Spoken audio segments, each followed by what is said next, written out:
through the mind. More often than not, if you try to hold them back, you'll be swept away by their unstoppable force.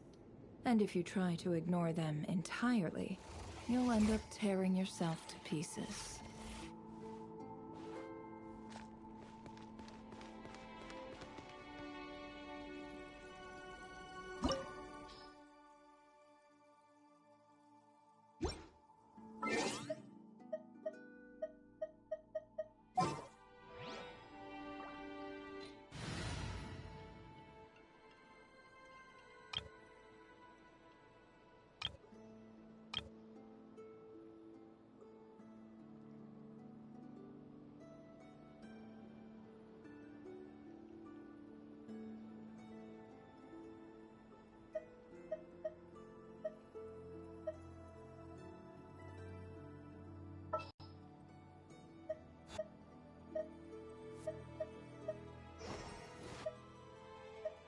I won't hold you back. Much.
Are these people... Judging by their clothes, they appear to be phantom Hyperboreans from the distant past. That could mean they have some clues about the moon goddess's name, right?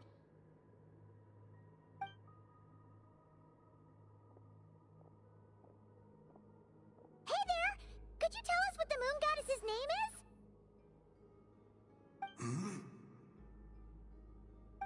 Sorry. That's probably a weird question, huh? How do we explain this? The moons are long gone, and their goddesses are dead. Their names no longer mean anything. When a new moon goddess is born, we will surely know her name. We have used every last resource at our disposal. All that remains is to wait, patiently and quietly.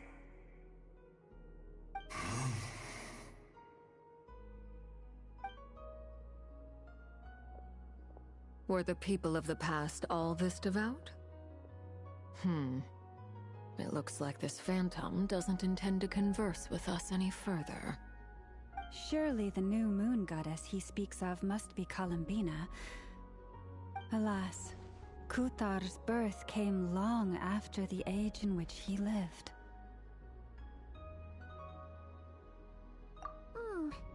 But, maybe if we find a phantom from a more recent age, they might know Columbina's real name. True. Keep an eye out. We should be able to tell which era they're from by the clothes they wear. Yeah! You've been pretty talkative this whole time. What changed? Oh, nothing. I'm fine. You all make good points. When the Hyperboreans speak of moon goddesses, they mean the three from truly ancient times. I can't imagine they would know anything about our current moon goddess. There once was a time when the moon goddesses blessed them greatly and protected them from harm.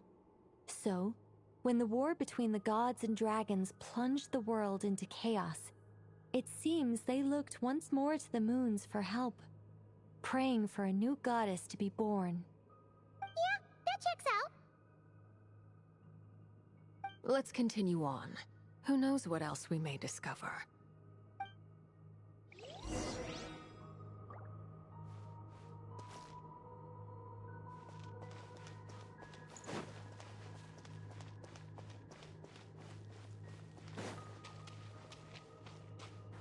There's a door blocking this path!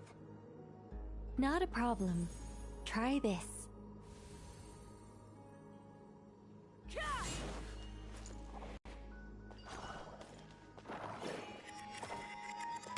Whoa! How did that door suddenly collapse? This device was maintaining the door's integrity. Remove the core, and the device stops working.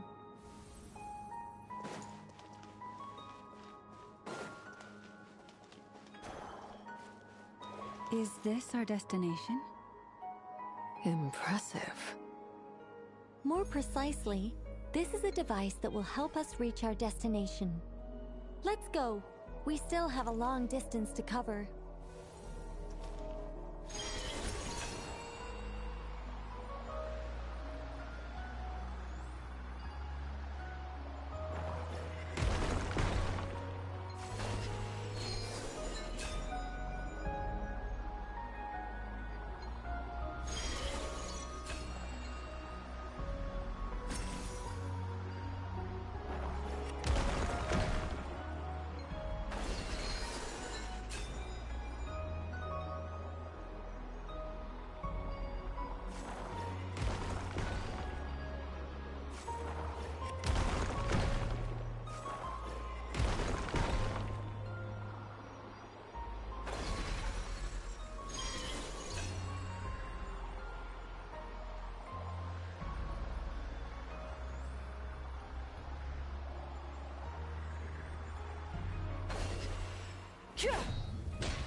The way ahead is blocked by broken rocks!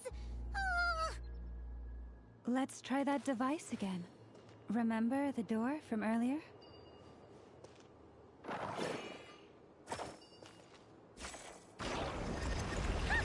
it works in reverse, too!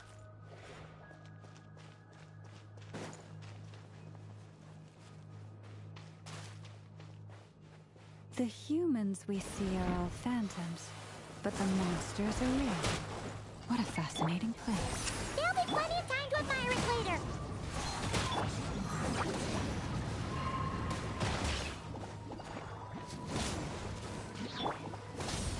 No more mistakes.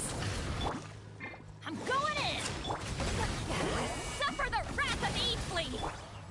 Wrath from the skies!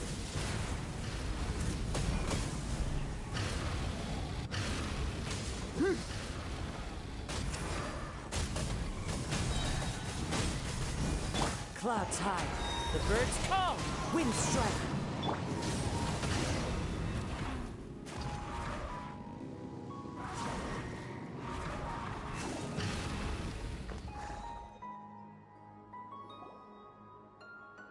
Ooh, there's a whole bunch of artwork in here. Seems pretty old. Nicole, this is probably your area of expertise. What do all these paintings mean?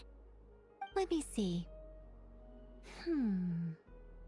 To understand these murals requires some knowledge of the history surrounding the War of Funerary Flame. I shared a little of this with Lauma before.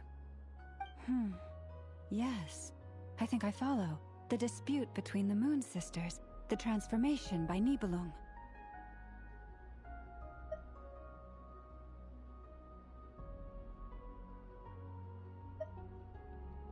Oh no, it's no trouble. I'd be delighted to share the tale again. Alright then. Tevat's 3 moons and their goddesses were brought into being by the will of Nibelung, the then ruler of Tevat. But when the heavenly principles came, they changed the world completely, down to its very foundations. The moon goddesses were nowhere near strong enough to challenge this entity. But the heavenly principles did not view them as heretical entities that had to be removed. Essentially, the 3 moons existed to keep this planet alive and operational, which did not directly conflict with the heavenly principles' aims. Nevertheless, the inherent precariousness of this arrangement would soon be revealed. Nibelung returned. Yes. He did, and thus began the War of Funerary Flame. a battle for dominance between Nibelung and the Heavenly Principles. Discord would soon emerge between the three Moon Sisters. One would voice the opinion that they should follow Nibelung, for it was he who first hung the moons in the sky. Another would argue that taking sides in the conflict would only bring the world closer to ruin. There was no telling where it would lead. Especially since their creator had returned, bearing the perilous power of the Abyss. Nibelung would eventually discover their disloyalty. He had all three imprisoned before transforming the moons into weapons with which to fight against the Heavenly Principles. What? Weapons? Yes. The very moons that had once defended the planet became instruments of death and destruction, striking terror into the hearts of all living things. And although the Heavenly Principles and the three Moon Sisters had once been at peace, it now seemed that the moons posed an unacceptable threat to Teyvat. It is possible that the Heavenly Principles did not know of the goddess's imprisonment. If so, the weaponization of the moons would surely have been viewed as an intentional breach of the peace agreement.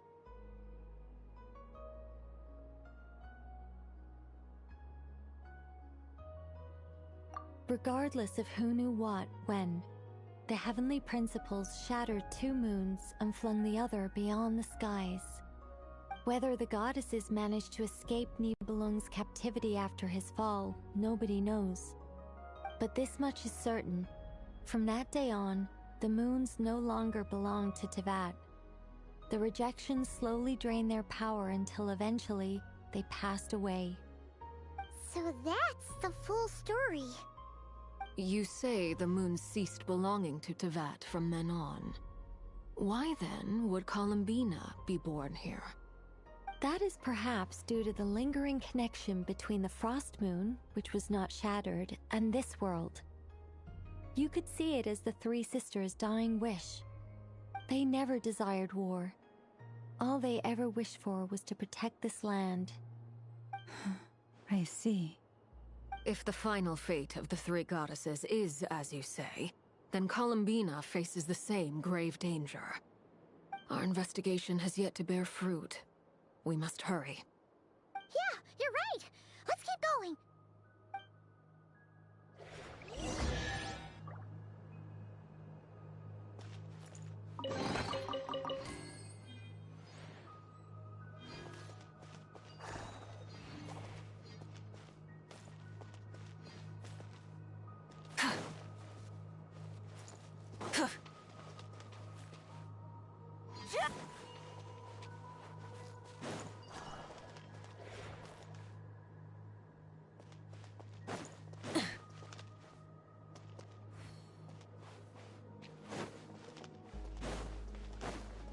Light it up!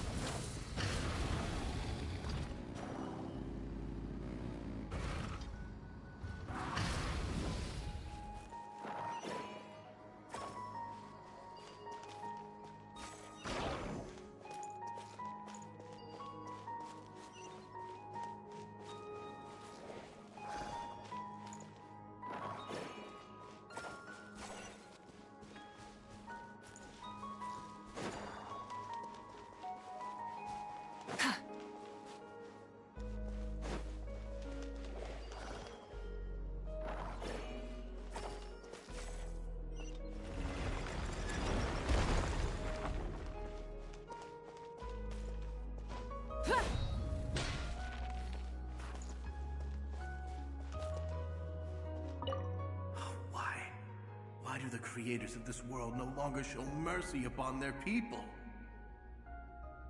Remember his words. We must change our fate with our own hands.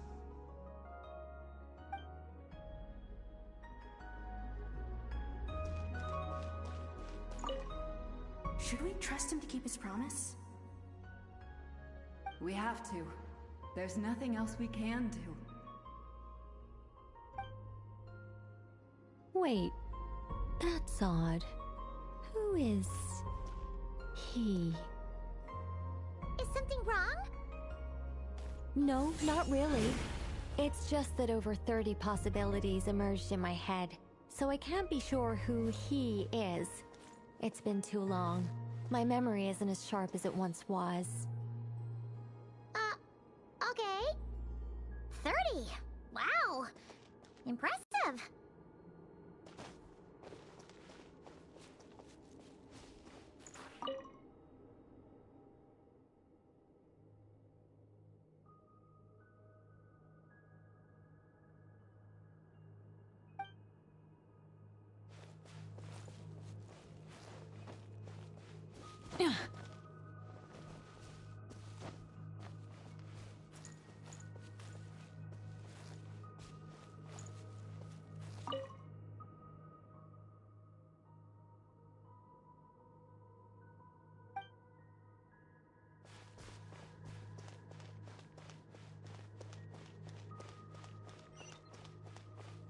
Rise with the sun!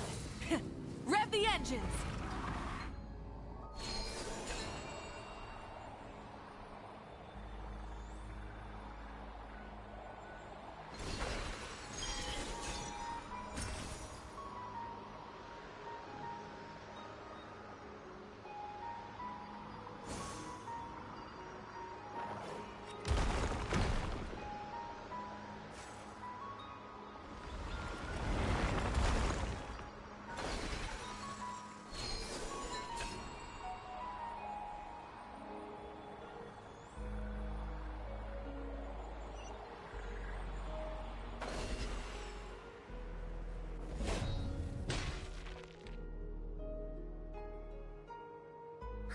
We're finally here!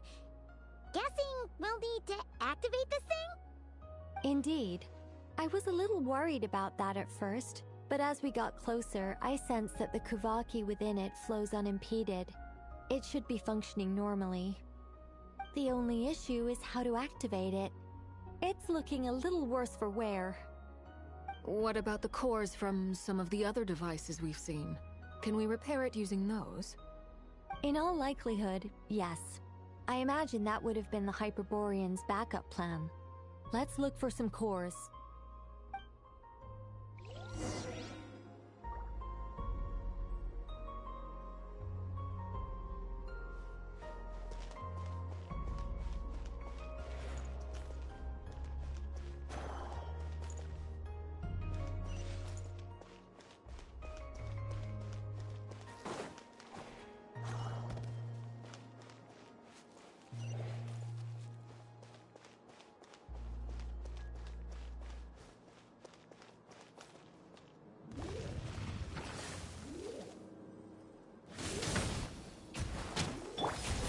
Into the wind.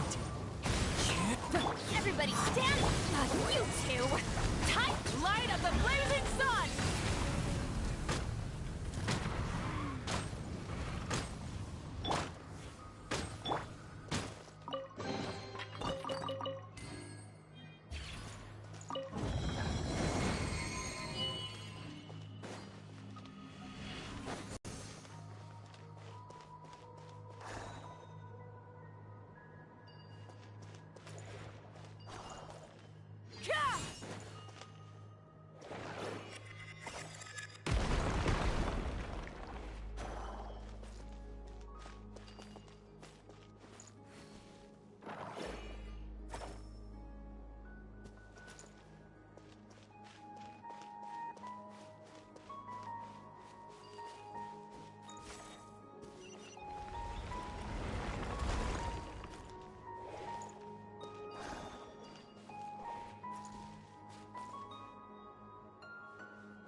Get across! Walk up, then jump down.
course. Let's head back.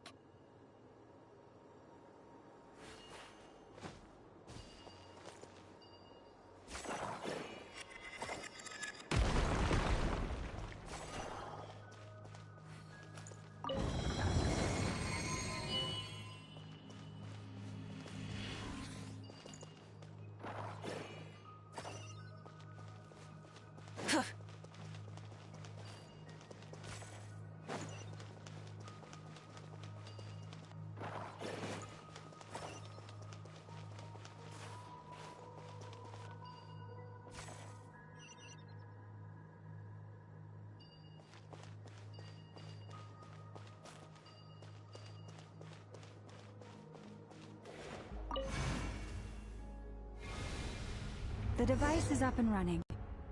It's hard to believe that the ancients were capable of constructing such things. Paimon sees our destination! It's right up ahead! Yes, let's go.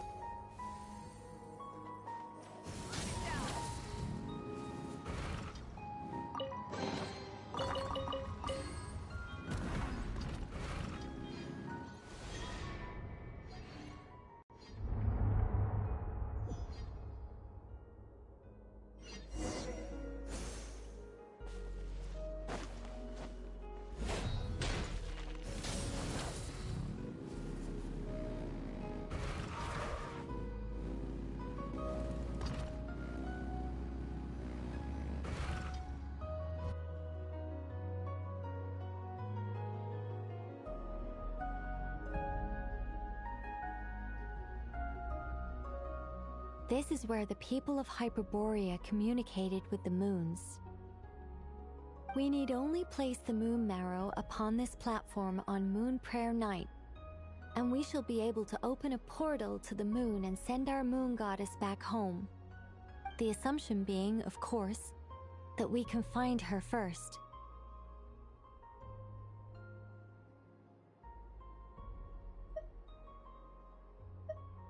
That's right. You want to know if it's safe there, don't you? And yet, she has no choice but to return. You know this. Oh, that's not the only issue here. This is the end of the line, right? We've explored everything we can. And despite looking at historical artwork and talking to people from Hyperborean times, we're still no closer to learning Columbina's name. If it's not too much trouble, could you tell me exactly what Alice said to you about finding her name? Oh, sure. What she said was... Then your first job is to find it. As a moon goddess, I'm sure she must have a name she identifies with.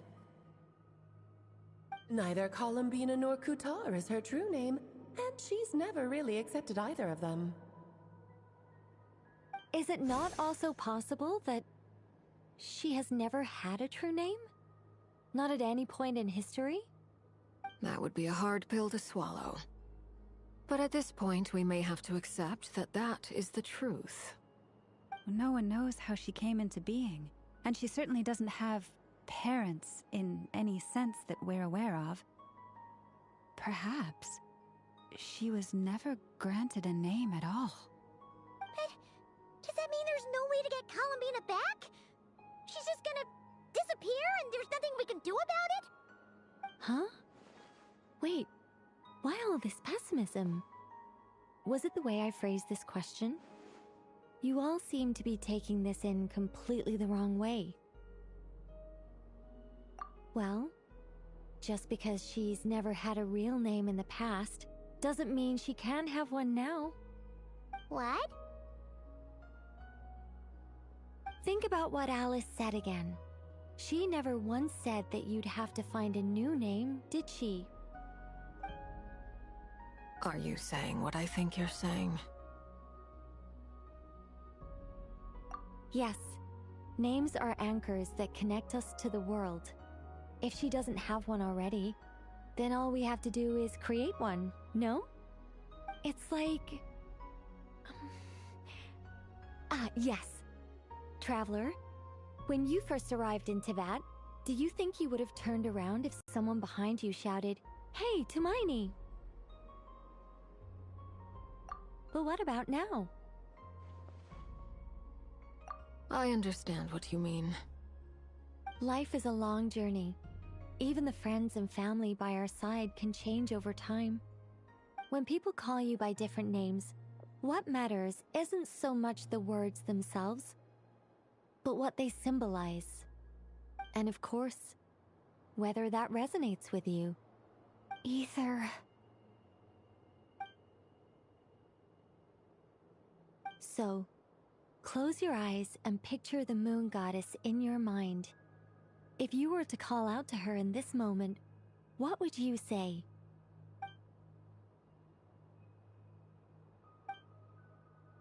Columbina. Columbina. Paimon would call her Columbina too. Well, she has long forsaken everything that Kuthar represents. I think from now on I should call her Columbina too.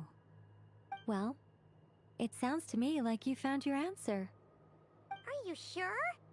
Is it really that simple? We haven't found her this whole time, and not for lack of trying. For a journey like this, the process is every bit as important as the outcome. Had you not searched far and wide, rejecting every other answer you were offered? How could you have come to an answer you felt was finally correct?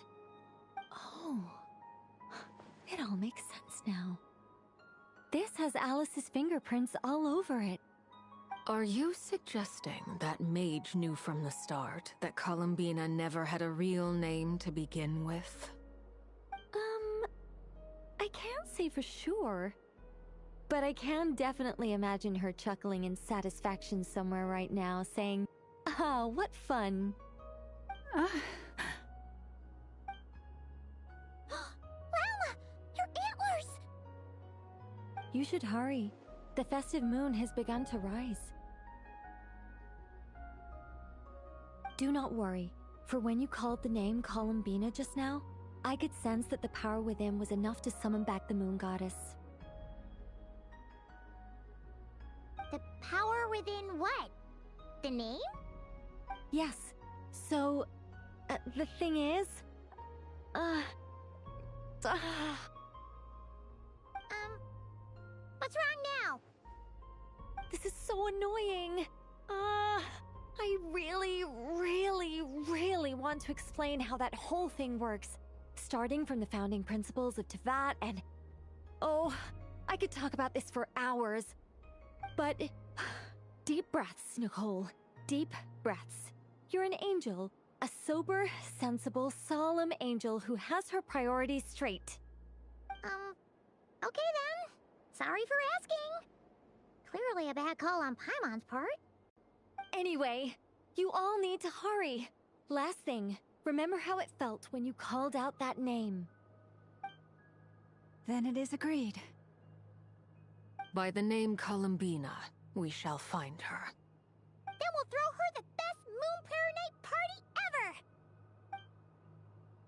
And at last, we will send her home.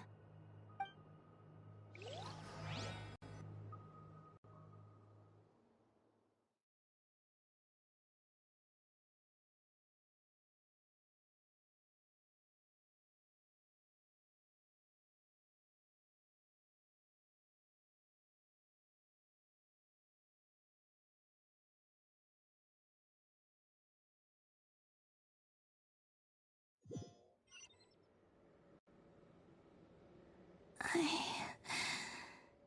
can barely move anymore. My consciousness is fading away. Have they come back out? I'd love to see them one more time.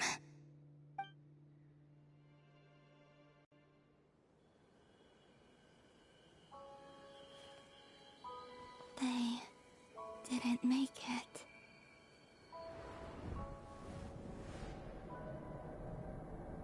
Could you tell me your name?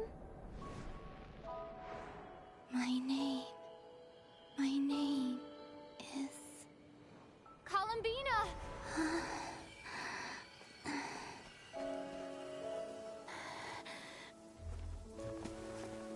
Columbina!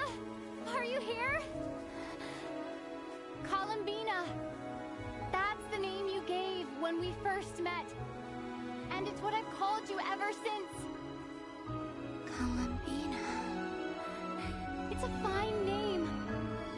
I have many fond memories of Columbina, and so do all of your friends.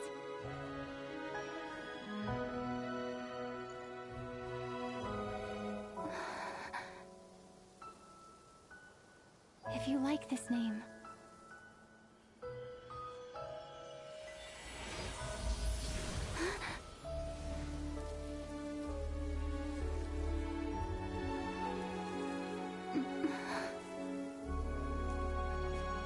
looking for me?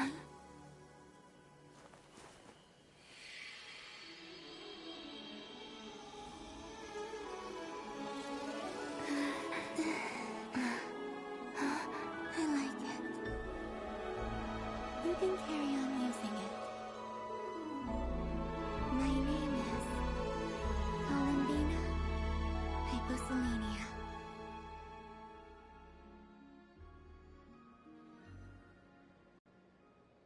Columbina Hyposelenia. That's a wonderful name. I never thought that Columbina would become my real name. But after I met you and my other friends, the things that this name stood for slowly began to change. It went from being a Fatui code name to something my friends call me.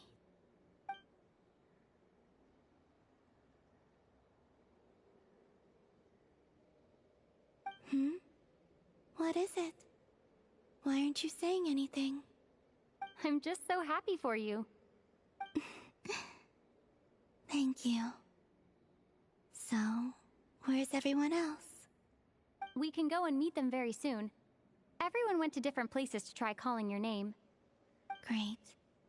I'd like to thank them as well. Everyone's done so much for me. Searching for my name, entering those ancient ruins. Huh? Wait, so you were... Yes, I was there. Not physically, but my consciousness was still holding on. I followed you the whole way. Starting from when? You turned around and called out my name while you were in Nasha Town. Do you remember?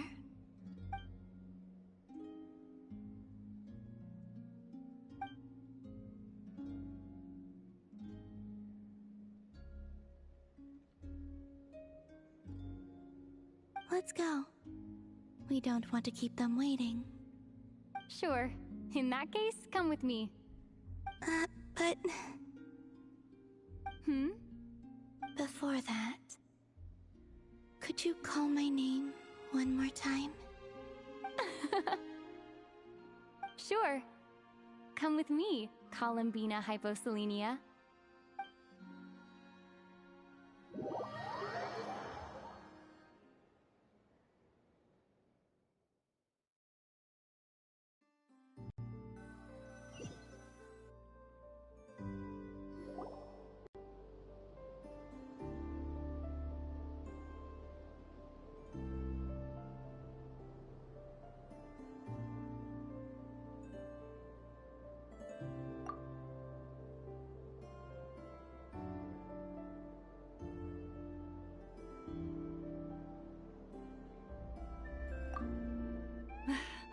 Columbina!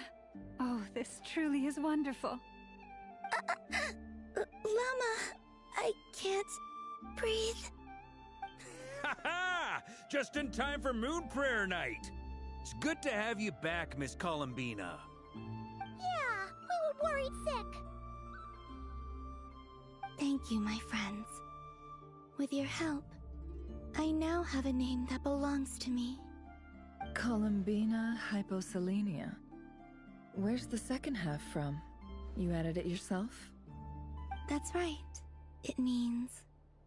born beneath the moon. Yes. And by extension, it can also mean born beneath this world. A fine name. Now, as much as it pains me to interrupt this beautiful reunion, I feel obliged to remind you that the Moon Prayer Night celebrations in Nasha Town have already begun. Don't you want to enjoy the festivities? There's so much to see and do. And some of the ambient lighting and entertainments were sponsored by the kind souls in the Hexen Circle. Nicole? Why have you turned into Dodoko? So you're Miss Nicole. Thank you for helping us, and for helping me find my name. It's nice to finally hear your voice. You're quite welcome. Guiding lost people to hidden treasure is what we Seelie do. And if you ask me, spiritual treasures are far more precious than material ones. Chests are all well and good, but this was what it's all about. Ah, so satisfying. Anyway, I had to go help Alice. It seems like she ran into some trouble. That's why I couldn't be here in person. But don't worry, we're with you in spirit. We'll be celebrating right along with you. Keep an eye out for the Hexen Circle's festive stalls in Nasha Town. I think you'll like what we came up with. Alice said she even managed to rope B in this time. The Frost Moon Scions have also prepared various attractions. I believe Aino and Effa and their crew are setting things up as we speak. On that note, Nefer, about that request I made. It's all in hand. Yehoda is on site to ensure that everything goes off without a hitch. Wonderful. In that case, Traveler? Huh? Come on, Columbina. It's time to celebrate the best Moon Prayer Night ever.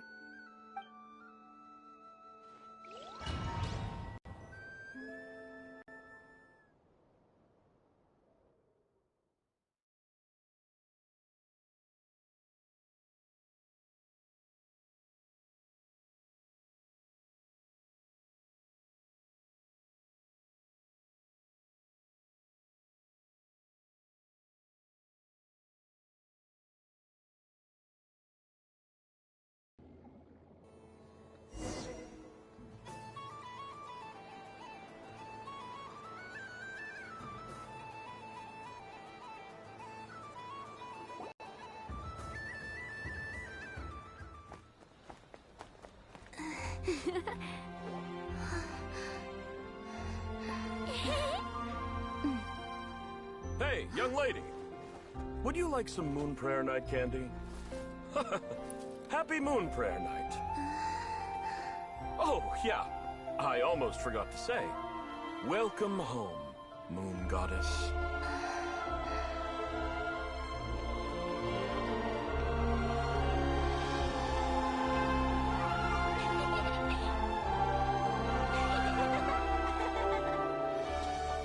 Welcome home, Moon Goddess. Welcome home, Moon Goddess. Welcome home, Moon Goddess. Turning Nasha Town into her home is a festive gift. A rather brilliant idea. Perhaps this is what Notcry, Columbina's home, should have been like all along.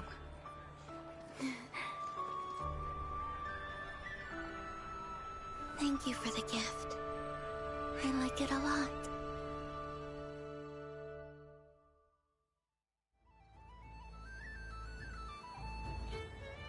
This feels like the surprise of my life. I do. I never imagined I'd ever get to enjoy Moon Prayer Night with everyone so freely. If you're happy, we're happy. Quite a strategy you came up with. Hide the tree in the forest. It's not your usual style, Lauma. Is there something about Moon Prayer Night that enhances what's in your head as well as the antlers on top? Apparently so. It even inspired a perennial penny pincher to use their resources for a greater cause. It truly is a magical festival.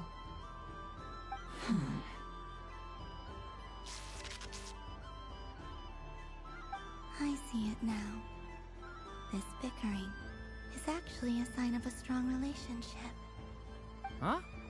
What's everyone doing here? Oh! Miss Columbina, you're back! Yes, I'm fine now. Thanks for your concern. How's your progress with Alice's assignment? Very well indeed.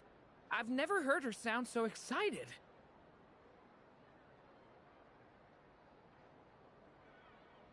Not like this. This time her excitement seems more serious. Seems like she's had a major breakthrough.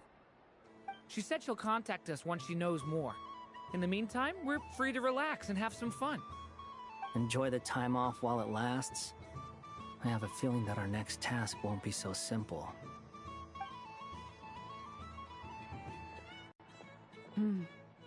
I should go. I still have a few things to attend to at the Frost Moon Scion stall. And I think I'll take a look around. With any luck, this once-in-a-year festival will come with once-in-a-year opportunities.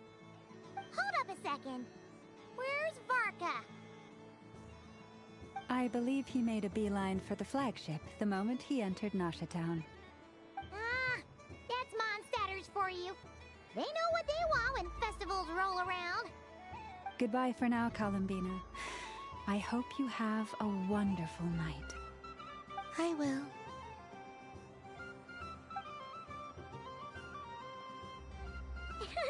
Well, in that case, don't just stand there. Get out there and have some fun. You'll definitely get a warm welcome at every stall. Oh, also, take this map with you. It's a guide to the festival.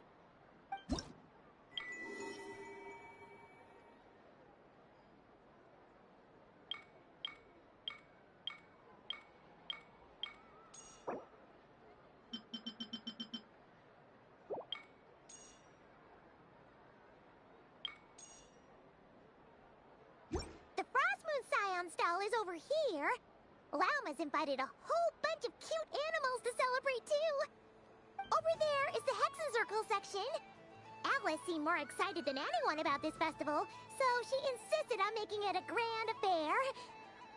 Oh, and then there's the Nasha Town local specialties, including... Actually, forget that. Better if you go check them out for yourself. Thank you.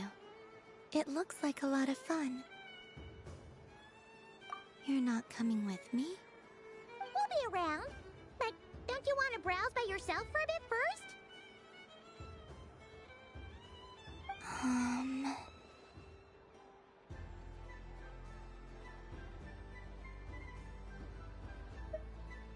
Yep.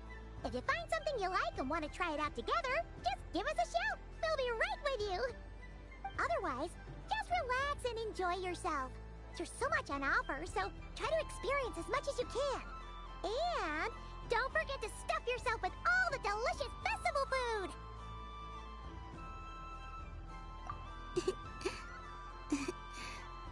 All right then. Off I go.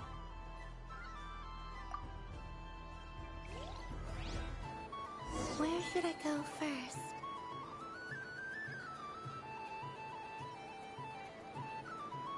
This must be the mage's stall.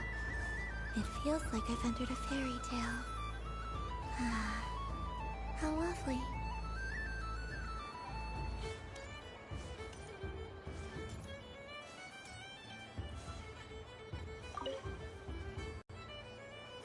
A soft and furry creature that bounces and jumps. Welcome home, Moon Goddess. This one talks too. Allow me to introduce myself. I am a Dodico from a distant archipelago, the most mischievous of all my Dodo brothers and Dodo sisters. When the going got tough, I powered through, and when I met obstacles, I boomed them away. That sounds like a lot of fun. Doesn't it just? Oh, but then the trouble started. Recently, I found a lovely beach, the same beautiful jelly color as my hometown, and so I dove in to have a look. only to find it overgrown with seagrass and nasty little spiky fish everywhere, looking to turn me into a Dodoko kebab. I made it back to shore by the skin of my teeth, but my tail was sorely hurt. Couldn't you just boom them away? Oh, I wanted to, believe me. But I've heard that you, Moon Goddess, can understand animal speech. The last thing I wanted was to cause a gigantic fuss and get taken to court by a school of spiky fish.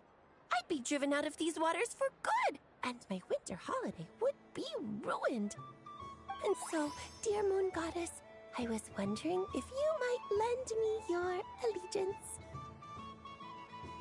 Are you roping me into a crime? Oh, let's call it a once-in-a-lifetime carefree adventure. Does that sound better? All the festival goers tonight are dressed up as the Moon Goddess, but there's nothing to say that the Moon Goddess can't disguise herself as a Dodoko, is there? Besides, this is your home. You should be free to be whoever you wish. I'm afraid I'm not well acquainted with Dodokos, Madam Mage. Oh, that's quite all right. We Dodokos are innocent, happy creatures with a free-spirited nature. Many, like myself, are mischievous troublemakers. Others are lazy souls who like nothing better than to lie down on a nice rock and take a nap. In our eyes, every creature who yearns for happiness and freedom is a Dodoko. But perhaps in yours, we Dodoko are a fluffier and more mischievous breed of Kuhenki? Yes, that is a much easier image to follow. Oh, wonderful! Then let's play! Grab onto my tail and follow me into the sea! Time to settle some scores with the bad guys!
Remarkable talent!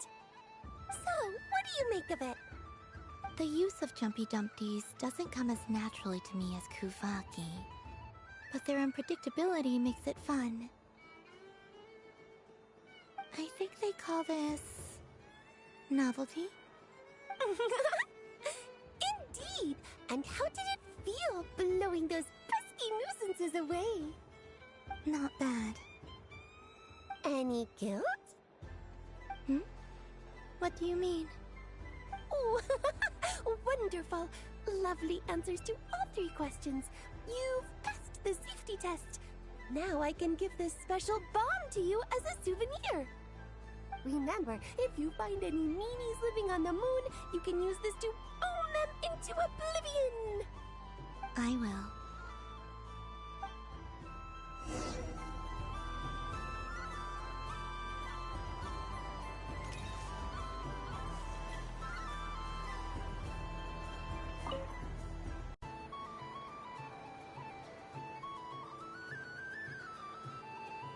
I wouldn't say it's unfair, exactly. I mean, your voice goes right into people's heads. How would you explain that to the kids? You can't just explain it away as magic. Is something the matter? Ah, Miss Columbina! No, nothing you need to worry yourself about. Ah, impeccable timing. Stick around for a second, Miss Columbina. I need your input on something. This self-proclaimed Knight of Justice has yet to give me a satisfactory answer. I, for one, would like to hear your verdict on the matter. Hey, now, I left the flagship just to help you out, Miss Nicole. What's going on? So Alice and I are both using long-range remote control spells that work on similar principles, allowing us to attend this festive fair in Dodeco form. Sorry, let me backtrack a little. While similar, there are some key differences. Alice, being a great mage, wanted her Dodeco to reflect something of her own charm and mystique. So she adjusted the way its tail moves when it spins around. An entirely gratuitous move, in my opinion. I hardly see how anyone is going to notice that. If anything, I'd say that anyone who stares intently enough at a Dodeco's tail to notice such a small detail is someone we ought to be highly concerned about. I only say this to emphasize that my question has nothing to do with tails. Now that we're clear on that, why is Alice's Dodeco permitted to interact directly with the children celebrating Moon Prayer Night, while mine is not? Your voice speaks directly into people's minds. See? Exactly what I said. Miss Nicole? Ugh, I can't stand it. I know that probably makes me sound like a whiny child acting out in front of their parents. And it's a little embarrassing now that I think about it. But hey, I've said it now, I can't take it back. That would be even more embarrassing. Also, don't go reading too much into that analogy. It was off the top of my head. I'm actually an awful lot older than either of you. Miss Nicole, are you saying that you'd like someone to play the game you've prepared? I'm not so invested in that. It's just something cobbled together using items I borrowed from Alice. She probably didn't even make them herself. The point is, I want to know everyone's thoughts after they receive their prizes. But as you've said, I can't just ask. I've been biting my lip for so long, and I've had no one to vent my frustrations on. I thought this was going to be a nice, straightforward festival where I'd get the chance to guide people to treasure. Well, can I play? I can't guarantee that I'll win a prize, but... You will? I'd like to try. Then what are we waiting for? Let the game begin! It's like they forgot I was ever here. Ha ha ha ha.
Congratulations, Miss Columbina!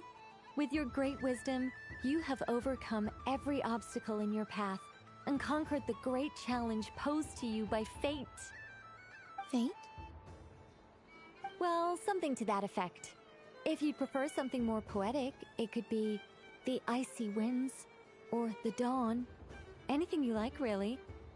You could even go with the challenge posed to you by Dodeko, if that's what you're into. Anyway, you can take or leave my suggestions. Moving on. All my hopes are now resting on this. Can I open it now? Stop teasing me. Please, I'm begging you. No more talk. Just open it. Wow. What a lovely sculpture. Classic and cute at the same time. Thank you, Miss Nicole. I'll always treasure it. Ah, there we go. Music to my ears. You have my sincerest gratitude, Miss Columbina. Thank you for sharing your precious time with me and fulfilling my wish. Don't mention it. You've all done much to help me. And still, I'm the one receiving all these gifts. I don't suppose you'd like to play again, by any chance? Don't get me wrong, once is plenty. You're under no obligation to indulge me any further. And besides, I don't have any other prizes for you.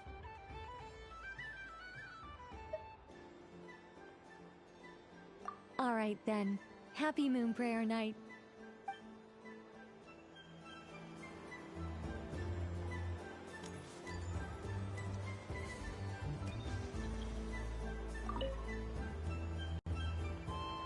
Welcome home, Moon Goddess. Oh, you're the genuine article. Alice was right. This Moon Prayer Night was worth watching after all. Another one that talks. Greetings. Pleased to make your acquaintance. I am the Hexenzirkel member they call B. Barbeloth Trismegistus. Columbina Hyposelenia. Pleased to meet you too. Hyposelenia. A fine name indeed. Now then, Miss Columbina, do you wish to hear a mage's divination? Divination? The Frost Moon Scions used to ask me what would happen in the future. Is this like that? From the perspective of the one seeking answers, perhaps. As you look to your journey ahead, if you seek to understand the unknown, resolve your doubts, and soothe the confusion in your heart, divination could be for you. The unknowns on my journey. Of course, if one wishes to peer into fate, then hydromancy is the more precise option. But that is a complex affair, and to relegate that majestic art to the status of a festive amusement would seem somewhat uncouth. Besides, it is sometimes better to not know fate with great certainty. Hence, I shall use the suitably festive Luna Arcana to tell your fortune instead. It is more popular with the youth in any case. Lunar Arcana. Indeed. Unlike hydromancy, this will only display possibilities and trends. People like to think of themselves as creatures of agency and free will. Peering too far and too clearly into the future is detrimental to both body and soul. I'd like to give it a try. Of course you may. Come then, take a seat, Miss Columbina. Before we begin, are there any specific questions you would like to ask? Let's stick to general possibilities and trends, like you suggested. Ah, very well. Then I shall use the basic Lunar Arcana deck. Now, try to relax. Cast your mind upon the things you have experienced, and the things you are soon to experience. I will shuffle the deck. Would you like to cut the cards yourself?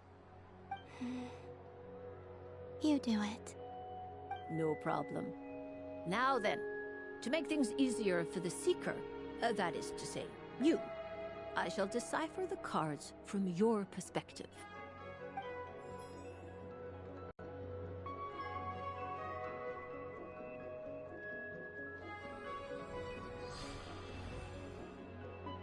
Please, draw the first Lunar Arcana.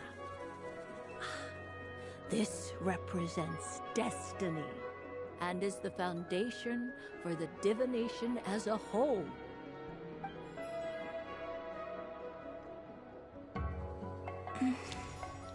Now, draw your second card. This will stand for the past, the sum of all your experiences that have come before.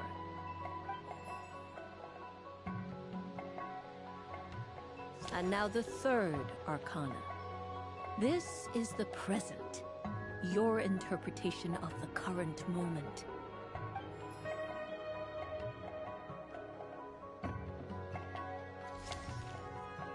Finally, the last card. This shall speak of the future, which... Oh. Kuvaki Pulse? Fascinating. I've never encountered this before in my role as a diviner. Something has exerted an influence upon this card, causing it to leave its designated position. What do you make of this, Miss Columbina? Perhaps this is the guiding hand of fate in action. Of course, if you wish, you can choose to deny the validity of this card and draw the future for yourself. No, it's fine. Let's go with this one. A bold decision. I must say I'm looking forward to the results. Well then, let us flip the Lunar Arcana in sequence and see what emerges. Sure.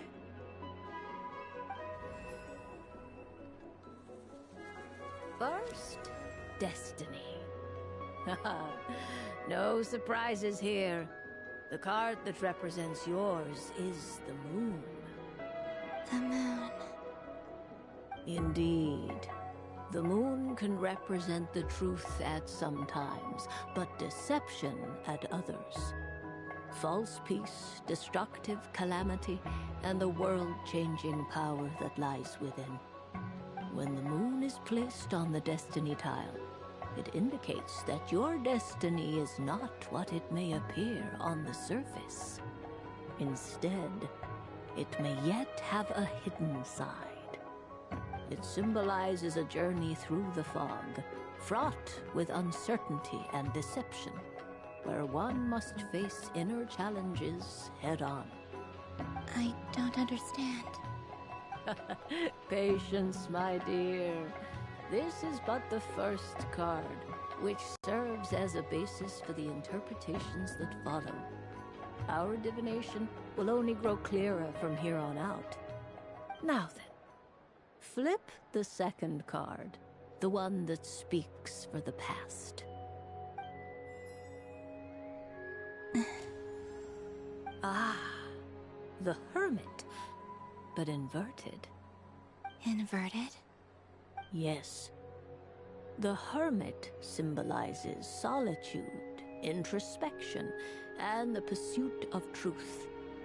When inverted, it represents isolation, truth out of reach, and a path that leads one astray.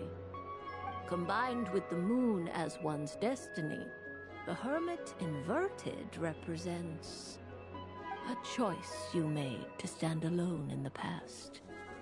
It was a choice made not out of fear or arrogance, but for reasons that others could not perceive. You fumbled through the darkness without a guide, but you did not find your way. Rather, you went astray. More than once, it would seem. Is this about how I became Kutar despite not wishing to become a god?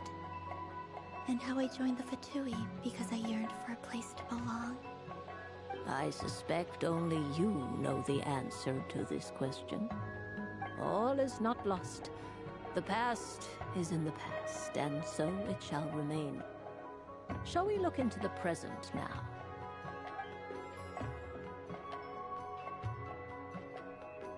Oh my. The Lovers. One of the most interesting Luna Arcana. What does this one mean? This means that you have had an unprecedented emotional experience. The joy of finding your soul becoming intertwined with that of another. A precious and wonderful thing indeed. It's true.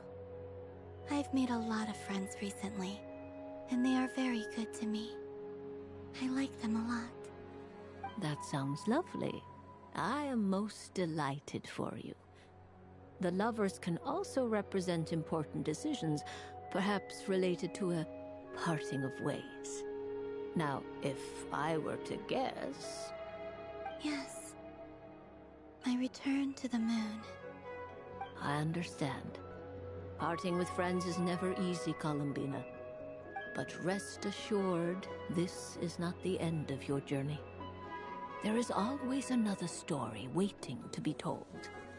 The future always lies ahead. The future.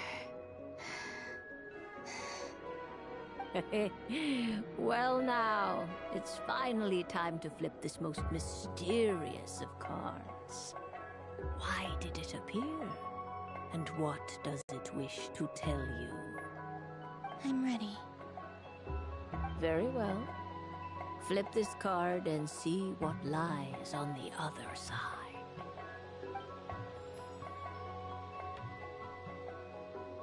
Oh. Miss Barbeloth? What is it? This card is death. That doesn't sound very good. It depends on how we interpret it. It is true that it can represent an agonizing death, a complete and utter end, but at the same time, it can also represent rebirth. Do not forget that your destiny card is the moon. That lends your future many different potential meanings. If death spells the end, is it unavoidable? As I have said, divination can only display general trends. It is a rough guide, but it does not show predetermined outcomes. Allow me to summarize it for you. In the past, you may have lost your way, but now you have gained new connections and new strength. You now face an important decision, one that may bring about a great change in what is yet to be. This change might, in turn, be the end of all things, or their beginning. But remember, everything is subject to change because of the moon present in your destiny. You must see the truth clearly and face your innermost thoughts. The truth. My innermost thoughts. Thank you, Miss Barbeloth. Don't mention it. Some people dislike divinations, for fear of glimpsing an ending to their story that they wish was not so. But I can see that you're different. The result of this divination will not sway your decision. This is a rare quality, and one that diviners always hope to see in the seeker. We are here merely to guide, not to exert undue influence. I understand. Go then and illuminate your future, Miss Columbina. The moonlight that shines from you now is most captivating.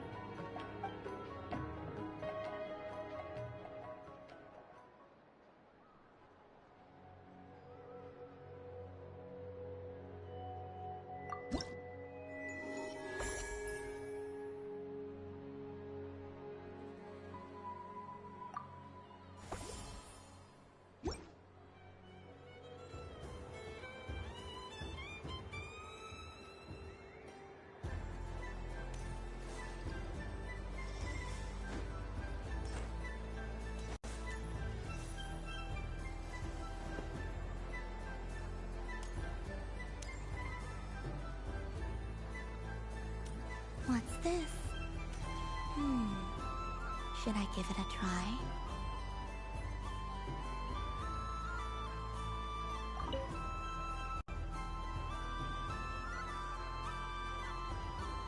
Come on, Citrus. One more round. Just one more. But my neck... oof. It's acting up again. You should take a break. Health comes first. Yeah, don't push yourself. We'll find someone else. Hey, don't look at me. I'm the referee. What are we gonna do then? Do you need any help? Yes, we do. We need one more player for our game. All right. Could you teach me how to play? It's really simple. You just throw the dice and move by that number of tiles. First one to reach the finish line wins.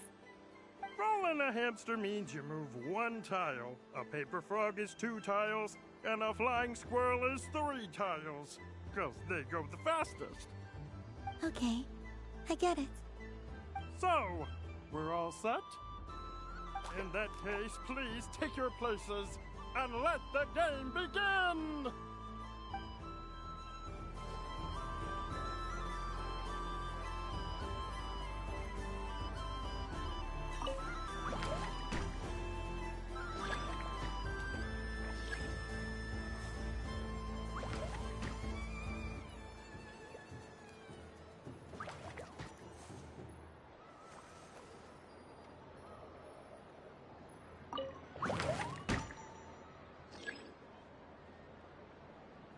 And the winner is the Moon Goddess! Congratulations!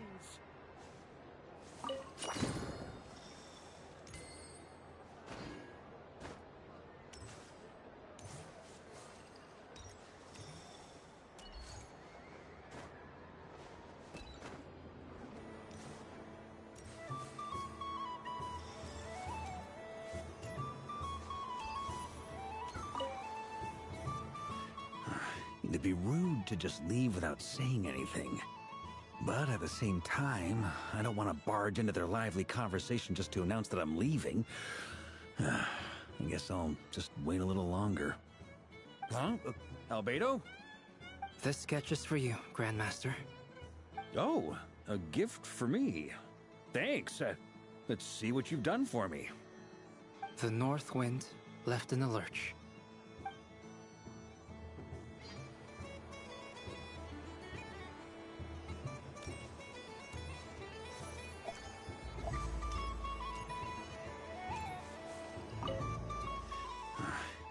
Huh? Albedo? This sketch is for you. Oh, the North Wind.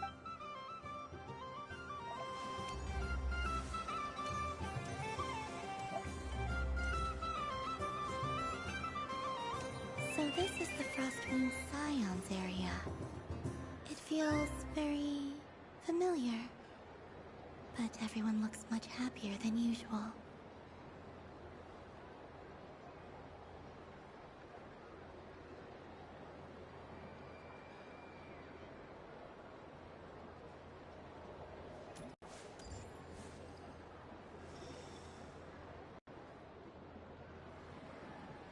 Wow, the Frostmoon Scion stall looks kind of plain, but it's pretty cool once you get into it. I don't go to Hisi Island much, but it's got that, like, old world cultural feel. And if culture means we get more festivals, I'm all for it! Hello, Yahoda. Columbine... hello, Moon Goddess. That was too close. I almost gave the game away in front of the staff. Oh, wait, what's the deal with her shoes? They don't make a sound when she walks. I could do with a pair of those. Do you like balloons too? Balloons? Oh, you mean those? What's so fun about balloons? I'm not a kid anymore. They're probably more up Aino's alley. Yes.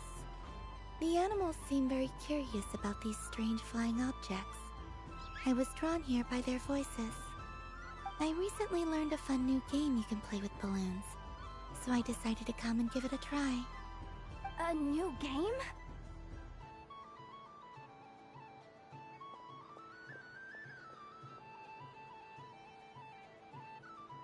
Hello.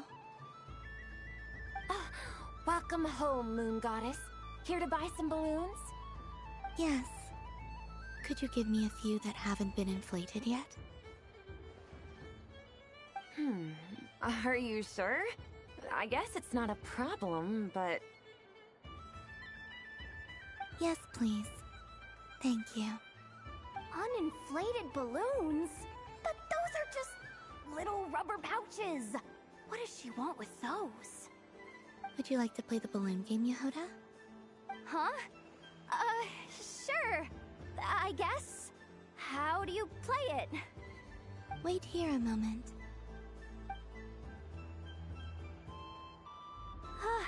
Oh. This is so weird. What have I got myself into now? I thought I saw Columbina nearby. Uh-oh! That's the Fourth Harbinger! Although she's helped us out quite a bit, she's good people, right? Is she looking for Columbina? Oh, guess that's my ticket out of here. I'm not sure my heart can take being sandwiched between two Harbingers.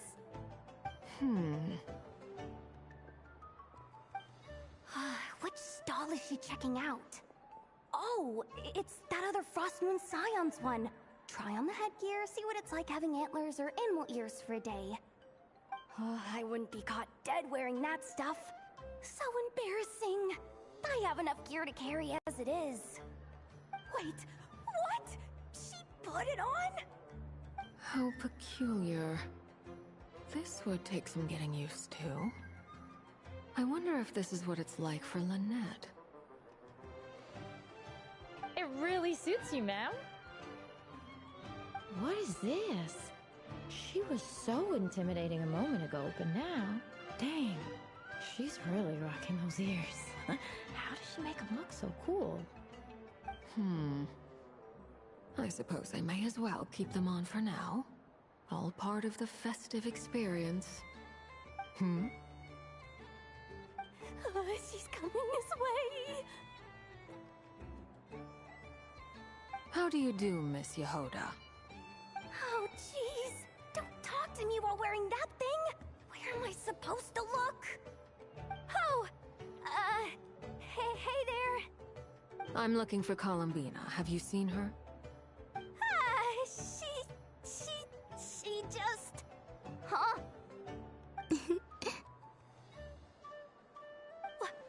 Oh, wait. Is that what she meant by balloon game?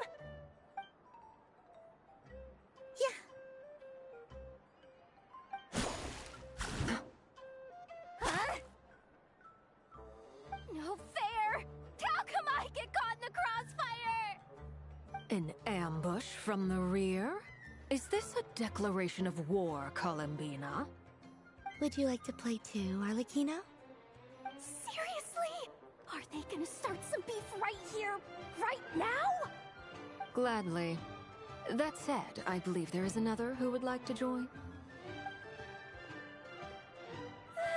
Boss Nev! Thank goodness! You've gotta get me out of here! Things are kicking off big time!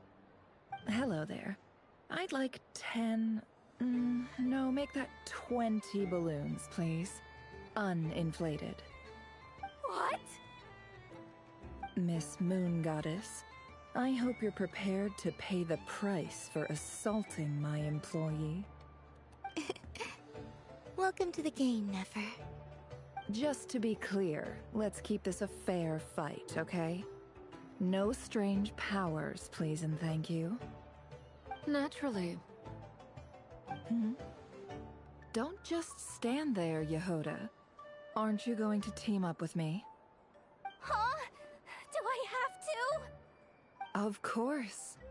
Don't forget, the Curatorium has a reputation to uphold. I knew something like this was gonna happen.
Sunny days!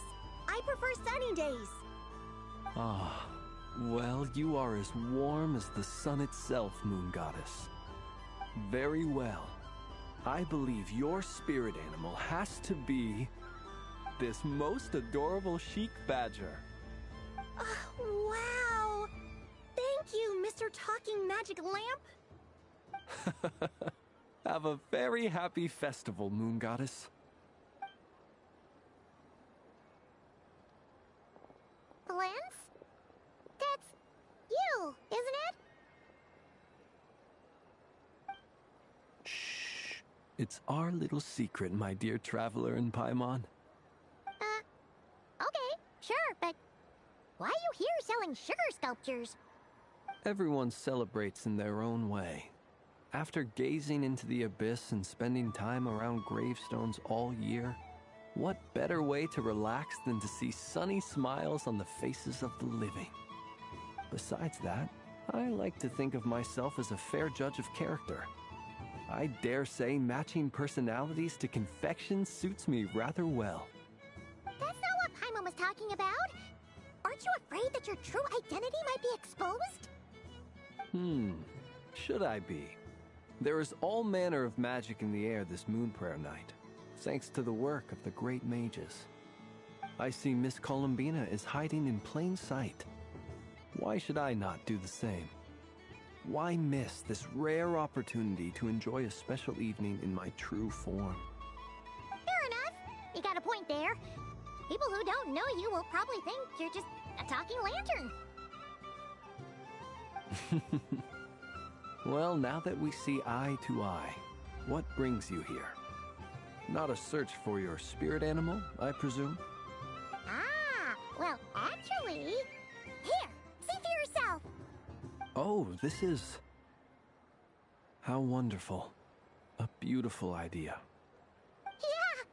We just met Varka, and he said that having everyone draw their own section was kind of boring. So, he did your bit for you. Ah, Varka. Ever the maverick. I see his artistic skills are truly one of a kind.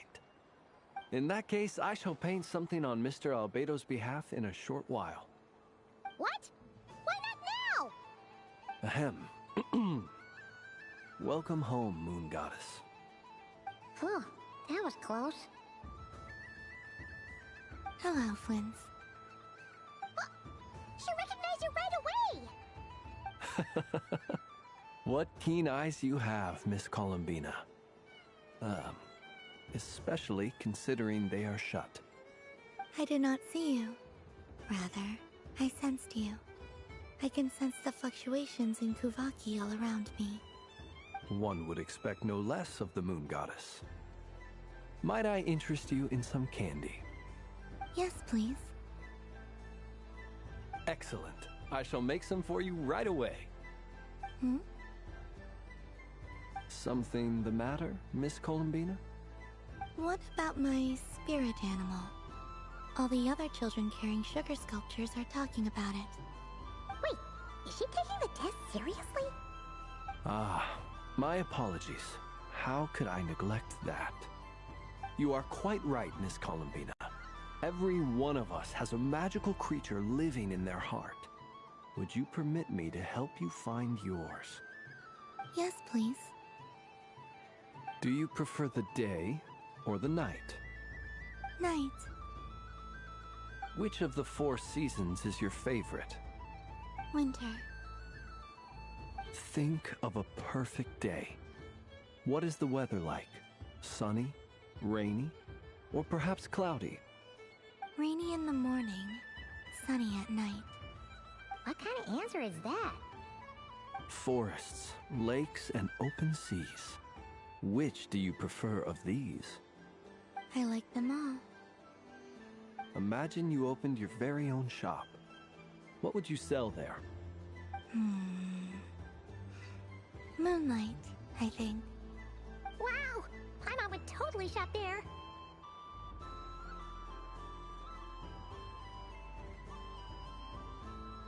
It wouldn't cost anything. You'd just need to visit. Aha! I believe I know what your spirit animal is. Here, for you. Oh, it's a Kohenki! Indeed. A free-spirited being with a deep love for all things here in Nodcry, who selflessly lends her aid to as many people as she can reach. It is the perfect fit for you, Miss Columbina. Thank you.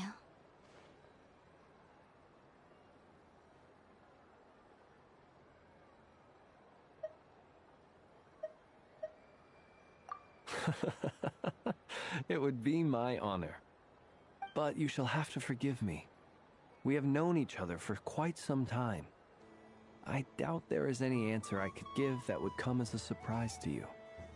So instead, would you accept this sugar sculpture as a token of our friendship? It's a lantern. Hey, why don't you two go enjoy your candy over there? Paimon wants to try out this spirit animal thing too. Right, Blintz?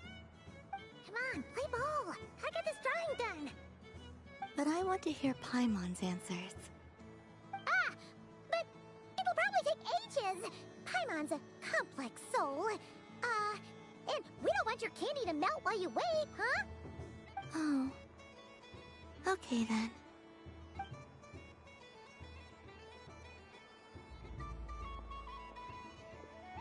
Phew. Nice excuse, Lady Paimon. That was some quick thinking. Yeah, no thanks to you. I'll go help next time.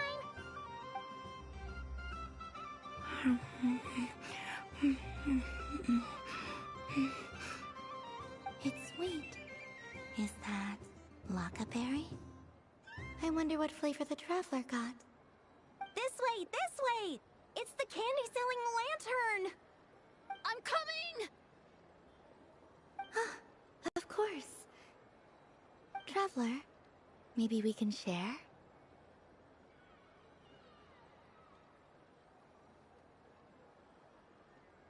Yes. I found out recently that people share their food sometimes, so I'd like to try it. Or... is that a no?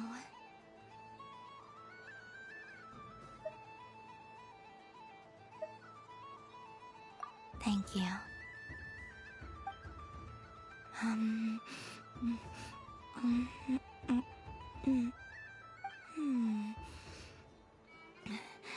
Yours is a little more sour than mine.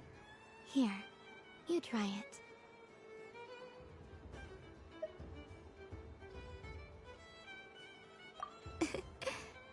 Amazing.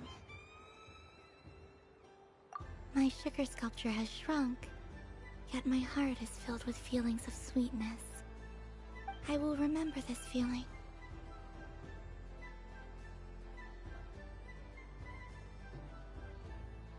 Sure.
But I was aiming right at it!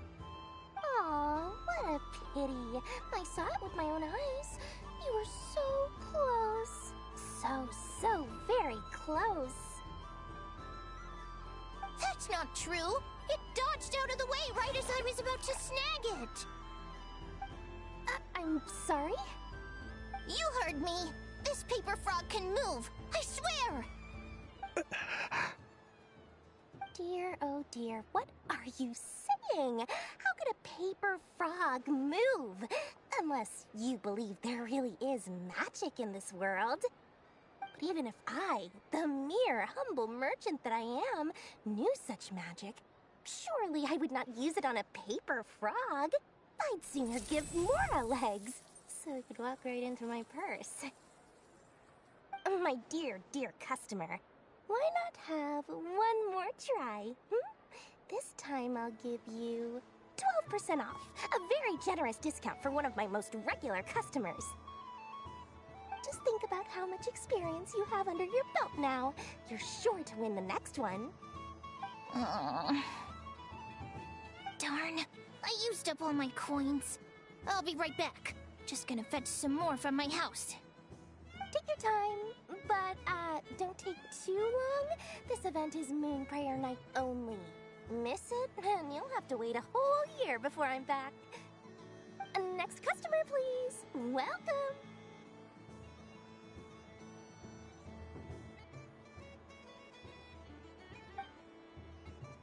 Hello. Whoa!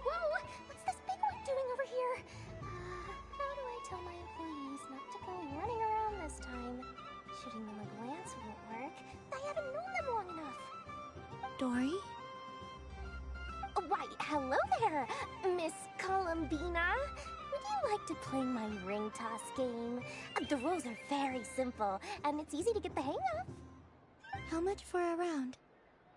Oh, first time's free. Not a single mora. After that, well, we can cross that bridge if and when we come to it. But with your sharp eye, sharp skills, I'm sure you'll win all the prizes in one fell swoop. That was an obvious enough hint for them, right? Right?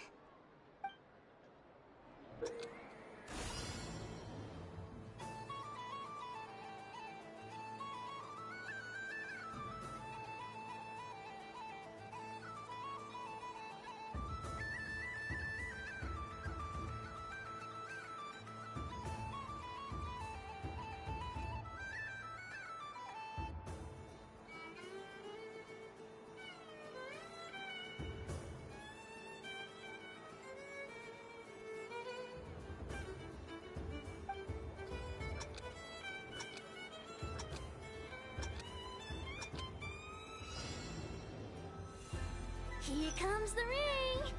Oh, peanuts.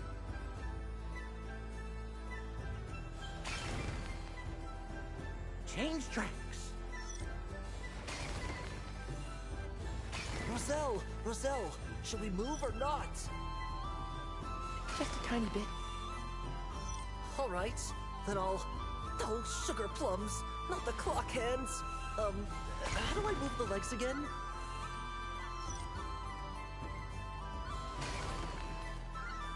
Stop it! Stop dodging! Ugh.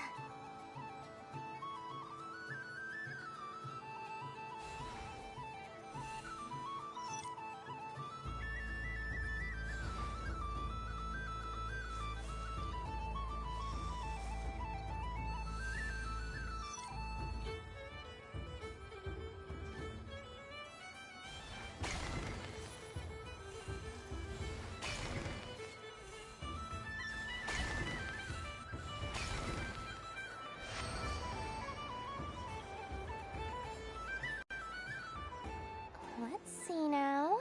Let's see. Wow, very good. That's the highest score we've had all night. And here's your prize. Now, how about another round? As for the cost... Happy Moon Prayer Night, Miss Columbina. Happy Moon Prayer Night, Durin and Hat Guy. Are you here to play the game? Yes.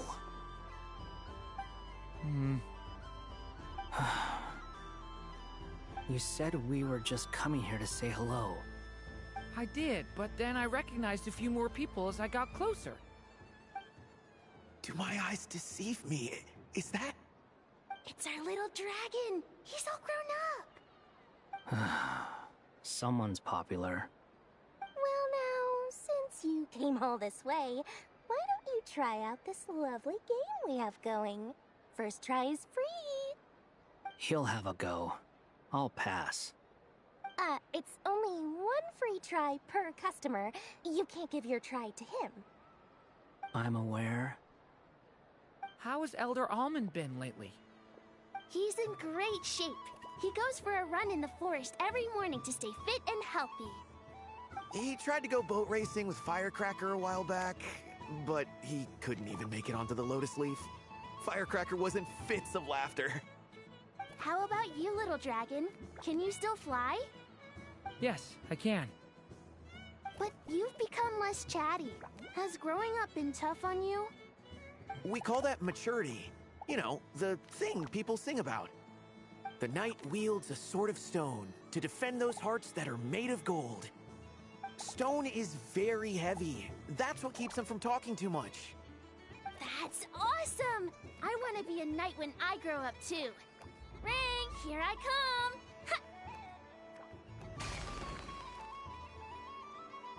Oh, the hat-wearing man. I never thought I'd see you again. You seem more determined than when I saw you last on the train. If you say so. Oh, I do say so. The people you once helped see it clearly. It's because you are once again on the right track. May the engine in our hearts propel us to the station of our dreams. I can move! I can move now, Roselle! What are you doing, running into the rings like that? You got them all so quickly! I have never seen anything like this in all my travels. Is this guy actually an old friend of theirs? But how? They're origami animals and clockwork people from a fairy tale. Getting to know them would be quite an arduous task, unless they share a hometown? I have to get to the bottom of this. Next time I see the Great Mage Alice, I shall demand answers. Thank you, Dory. I had a lot of fun. Now for your prize. Where did I put it? Give me a moment to dig it out. Oh, sweet grand prize. How I wish I didn't have to let you go. Good thing I've already turned a profit from the customers earlier in the night. Otherwise, I'd have wasted all my hard work. Okay, I'm back. What? I leave for 2 seconds and someone's already claimed the grand prize? Oh, well, these things happen, you know? Perhaps you'd be interested in one of the other prizes instead. We've got all kinds of wonderful goodies here. Is this the thing you wanted? Here, you can have it. Huh? But... Don't worry about it. It will be happier with you. Oh, thanks so much, Miss.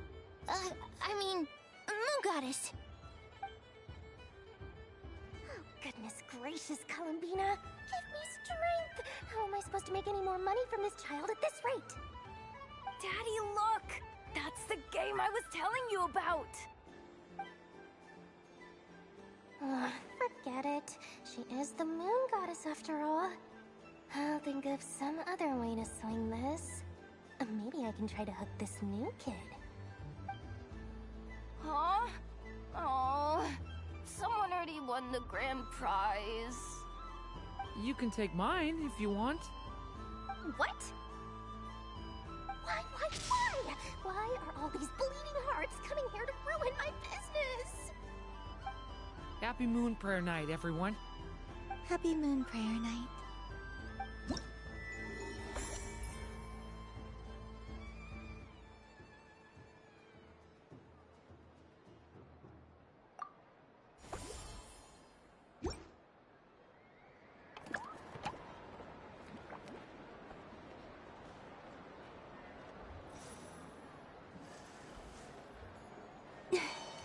There are so many attractions here. Since I rarely get out, I might as well make the most of it.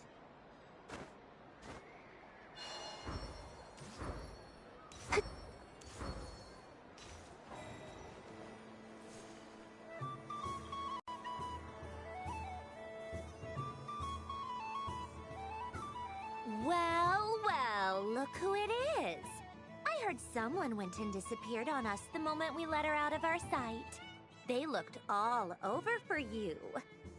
Frankly, I didn't think you'd be back for Moon Prayer Night. Were you worried about me, Sandrone? You would like that, wouldn't you? Do you even hear what you're saying? It seems to me like you disguised yourself with festive headgear, just so that you could come see me on Moon Prayer Night and make sure I'm okay.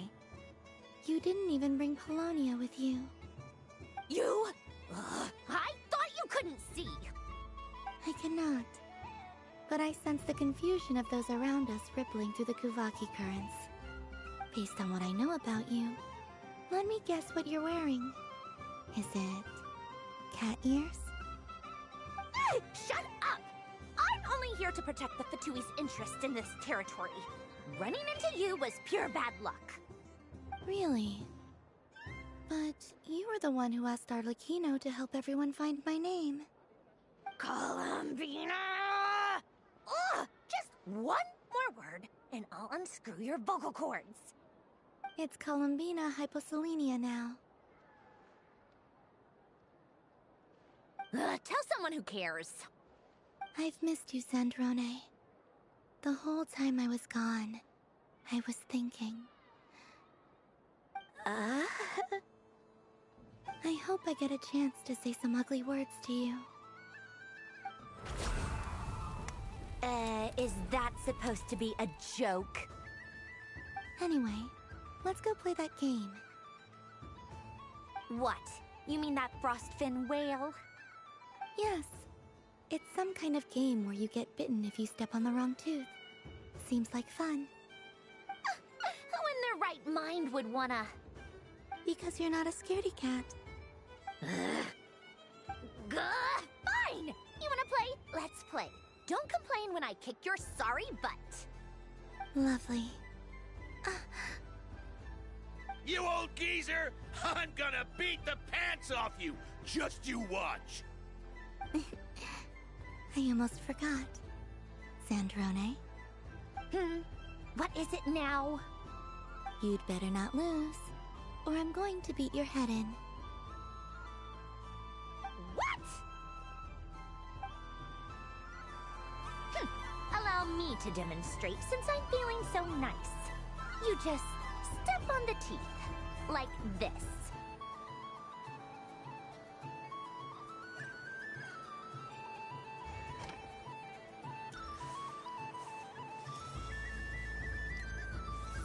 Which should I pick?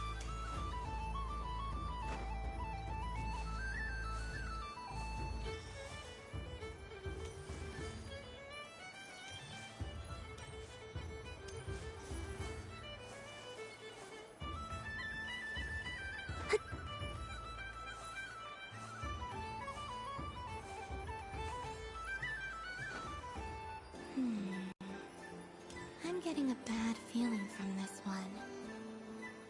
Sensing Kuvaki doesn't count as cheating, right? I want to switch.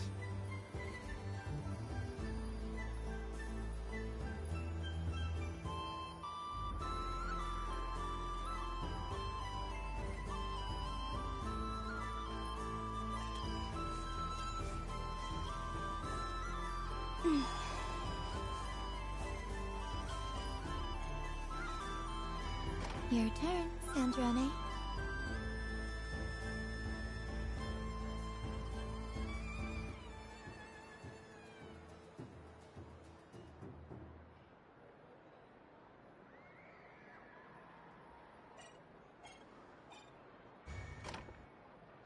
Don't come crying to me if you get bitten.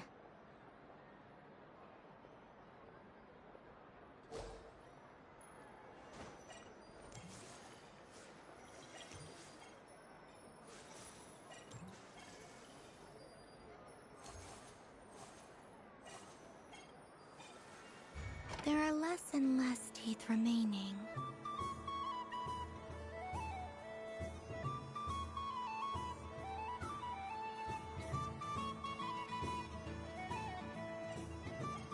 Huh? What's that noise?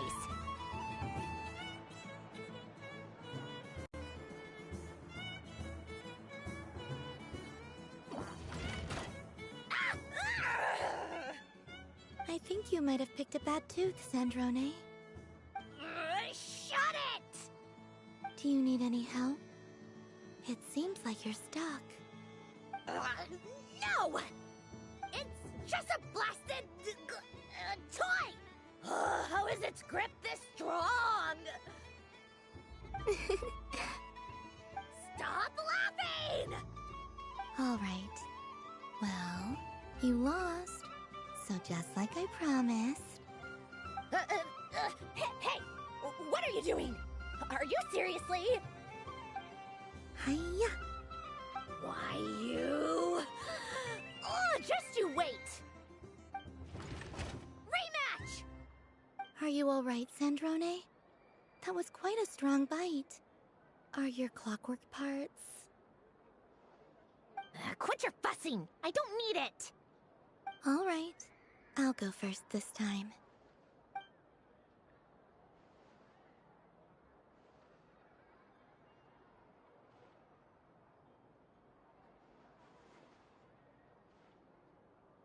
I see it now. She can sense which teeth are rigged. So I just need to avoid the same ones that she does.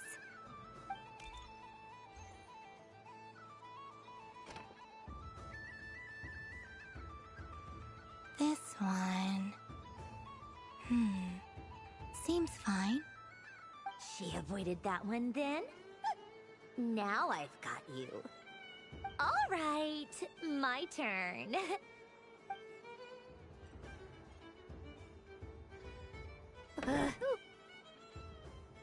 What? Looks like you lost again, Sandrone. Wait! There's more than one bad tooth! Bonk.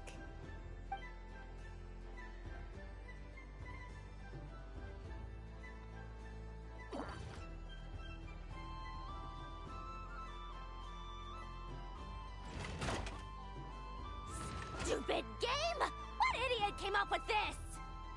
Are you alright, Sandrone? You said some nasty things just now. Oh, I'm peachy. Should I let you bonk me on the head as well? Ah, forget it! Come on, bonk away. It can be your consolation prize for losing so badly. I told you, forget it! Gah, you've always been so annoying. Singing right outside my door, inviting yourself to my tea parties, going AWOL. And now you're off to the moon or something. Of all my days with the Fatui, the times I spent with you, Arlecchino, and Rosaline, they were my favorite. I will not forget them. Just as I shall not forget this moment.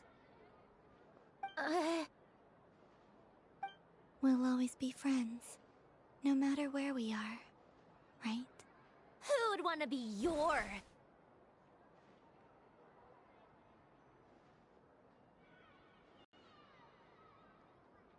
I'll miss you, Sandrone.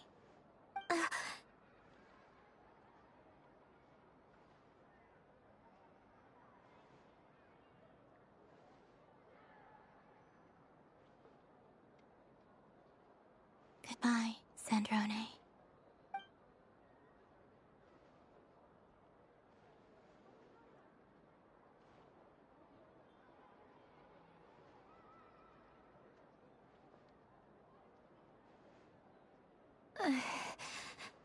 I'll miss you too, Columbina.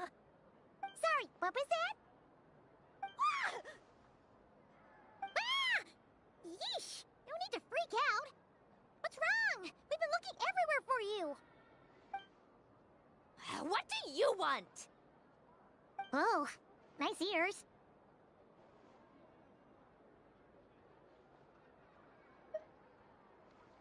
What do you want?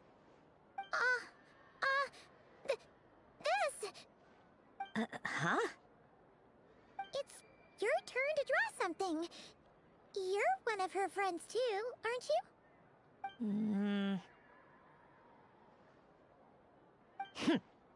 Doesn't know how lucky she is.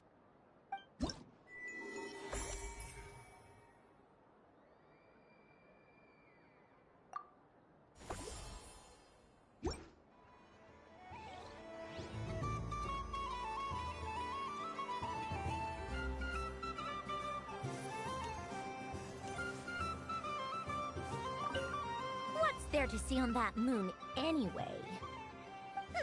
Let her go up there and cry alone. See if I care.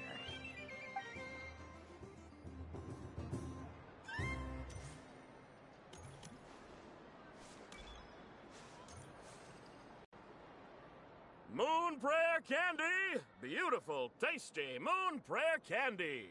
Buy a whole box, share it with your friends and family! Candy?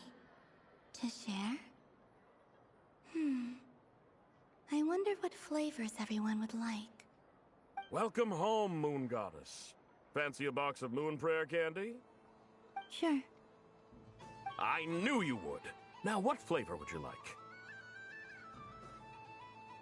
I'm not sure. What flavors do you have? Is this for yourself or as a gift? A gift for my friends. Ah, I see. In that case, I'd recommend apple, lockaberry, or midsummerberry. Those are the most popular. Do you have nocturnal blossom flavor? Huh. I've seen couples give those as gifts before, but I did not know they were edible. No? Okay then. Moonfall silver? You did say this was for friends, right?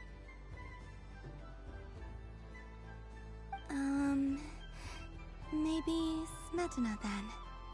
Hey, now that's a creative idea! I've never tried it before, but if you're happy to wait, I can see about whipping up a batch on the spot. While we're at it, you got any other ideas?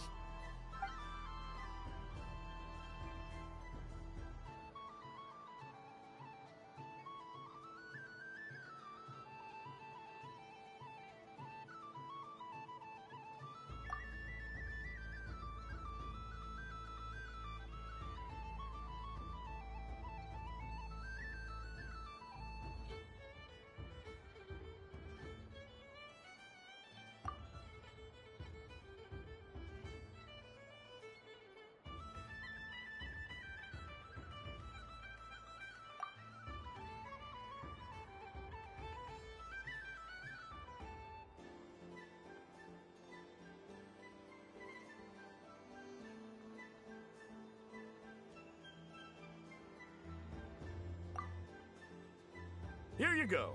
Every flavor you asked for is in there.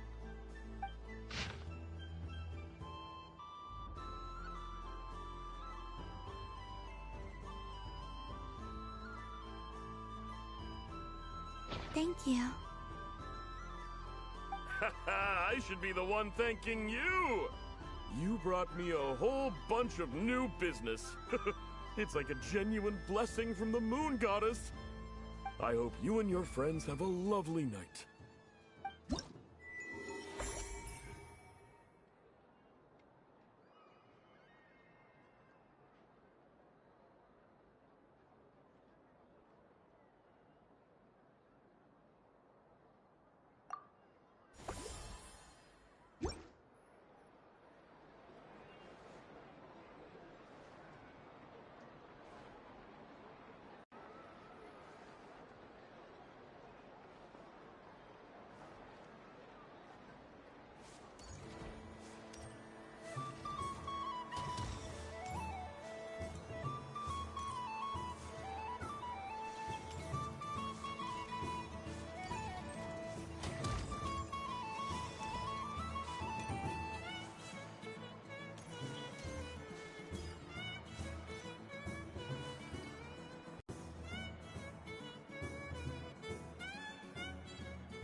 What is going on over here? It looks like fun. Hold it right there! You can't run away from me, Moon Goddess. Hmm? Are you talking to me? Of course. Do you see anyone else here dressed up as the Moon Goddess besides me and you? Hey, come on! Call me by my title. Happy Moon Prayer Night, Moon Goddess. And the same to you. Anyway, there's no time to waste. Get ready for the duel of a lifetime. Duel? Meet my partner, Stacko. Come on out, Stacko! Well, don't just stand there. Let's see your partner. Partner?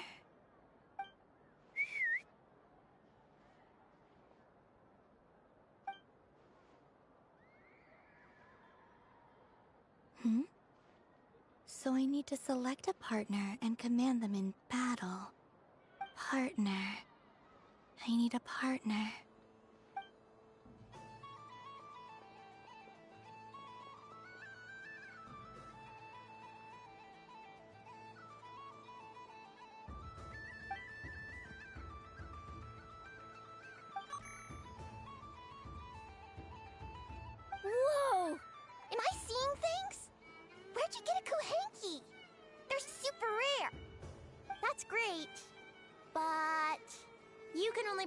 one partner to battle against me and Stacko.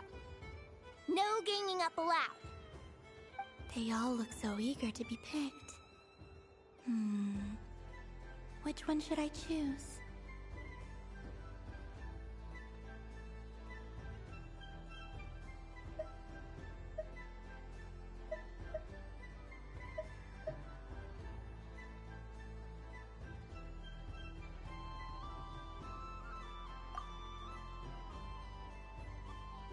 I'm not sure what this bot is trying to say, but it seems very happy. That bow. Does it want to dress up as the moon goddess too?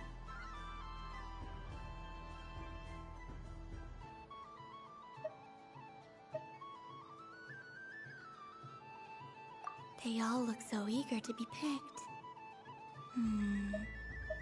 Which one should I choose?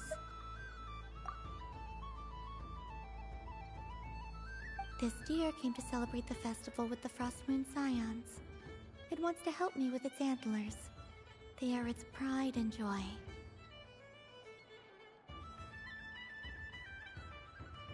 They all look so eager to be picked.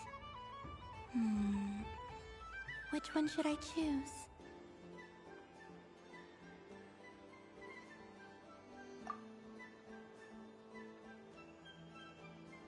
This one usually lives in Nasha Town. She likes falling asleep to the sound of striking hammers. And I bet she's quite familiar with robots' weak spots.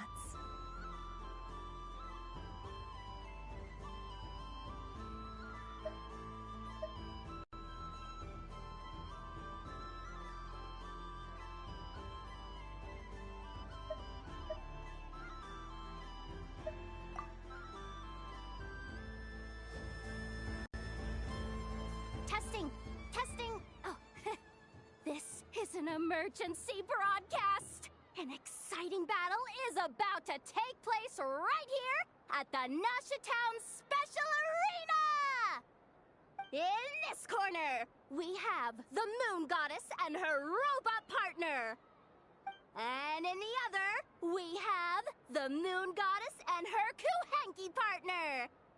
Only one Moon Goddess can be victorious in this ultimate battle of destiny! But who will it be? There's only one way to find out! Now, without further ado, let the Battle of the Moons begin! I don't care who we're up against. Stacko and I ain't gonna lose!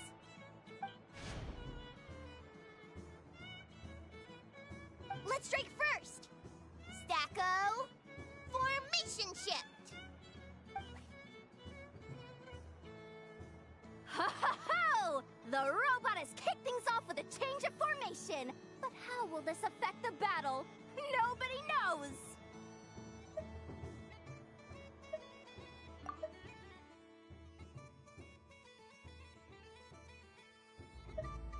Cautious play from the opposing team! This Moon Goddess has come prepared! Where will it go from here? Okay then. Stacko, maintain formation and enter your empowered state.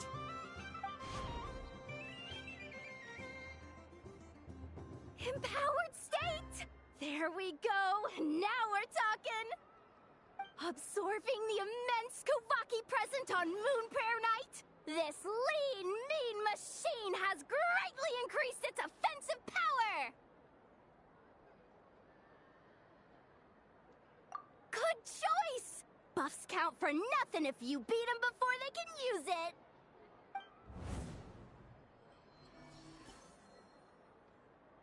Oh, it's a hit!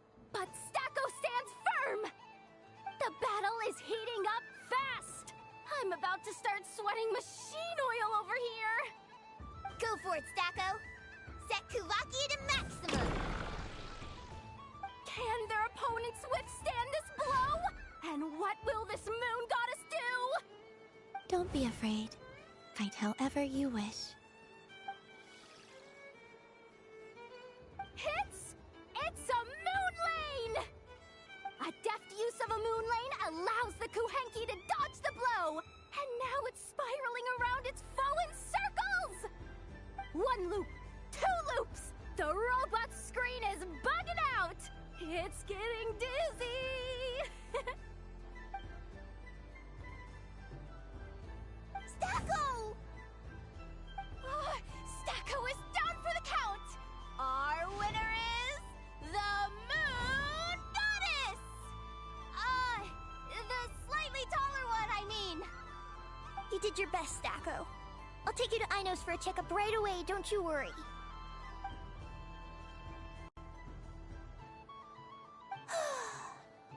Well, you beat me fair and square, I guess. Honestly, I underestimated you. Won't make that mistake again. I think my partner deserves most of the credit. Just you wait. When I'm a little bit older, I'm gonna come back a whole lot stronger. Be ready for a rematch.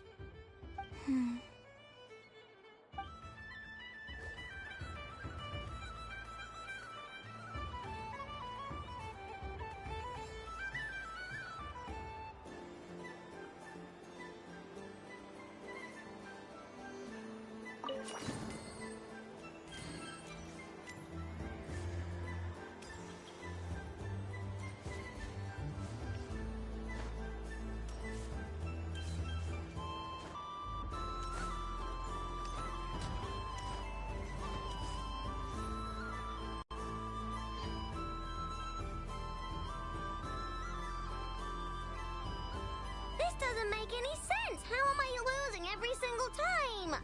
Wait, Inefa, you're cheating, aren't you? Yeah, that must be it. I am not cheating, Aino. Uh-oh, sounds like Inefa's turning into a big baloney bot. I think it's time for some serious maintenance. Moon Goddess, help me. Miss Columbina, Aino is attempting to cheat. What the? I'm not the cheater! You're the cheater! How dare you throw it back at me?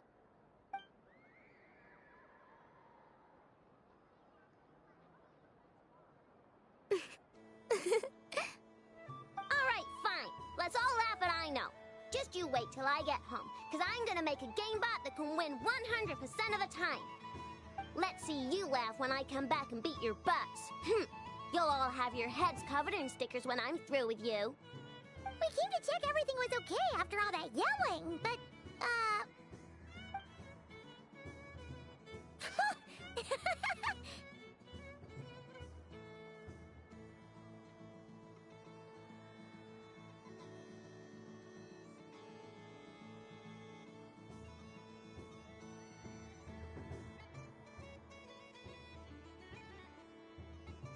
Whatever it is, it sounds like cheating is allowed. Kuhenki concentration. Each player starts with differently colored Kuhenki. Each round, they draw 1 Kuhenki from their opponent. When a player has 2 Kuhenki of the same color, they make a pair and can be discarded. Any that can't form a pair must be kept. The round ends when a player can't form any more Kuhenki pairs, and that player gets a sticker.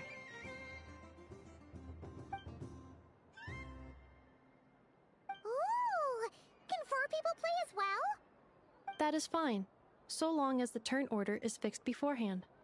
Alrighty then! In that case, the 2 of us will join as 1 team. Okay, but if you lose, you're both getting stickered. I don't want to hear any excuses. Sure. And if we win? If you win, only one of you gets to sticker someone else. I have taken to calling this. I know logic. Hey, lay off me, alright? Okay, so we're starting the game from scratch again, which means all my stickers so far don't count. Looks like Luonatar is the Kuhenki of honor for this game. Anyway, let's go clockwise, starting from Inefa.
Go on.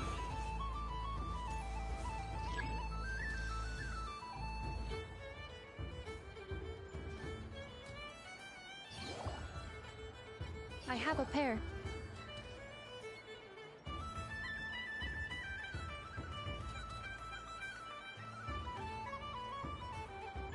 Uh-oh! We gotta pick up the pace!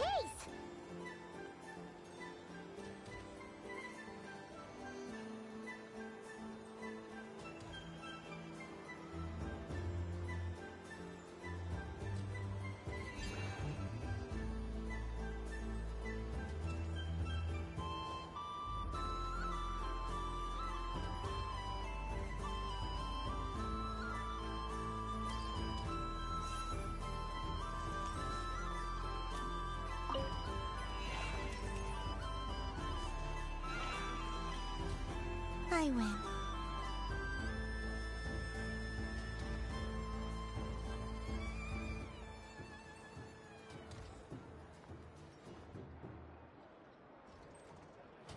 Phew, that was too close. I thought I was gonna lose. Good luck, everyone. Aw, we're out!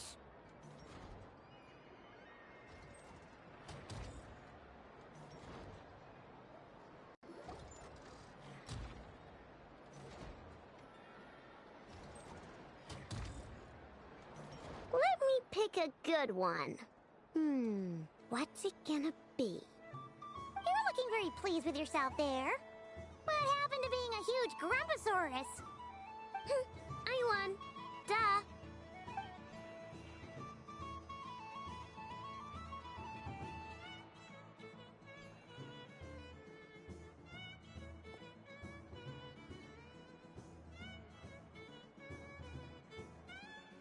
Oh, me again?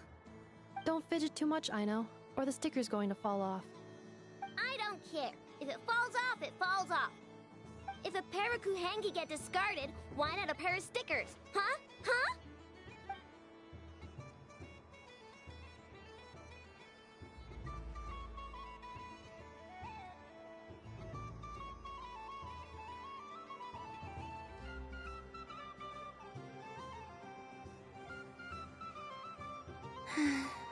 I've lost. Sticker, sticker, sticker!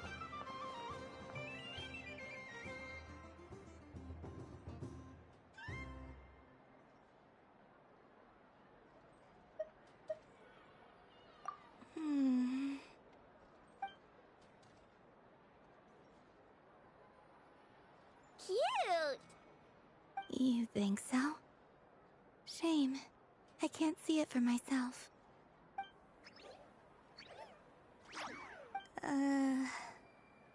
What did Luanatar say? She said it looks so cute that she wants me to lose a few more rounds.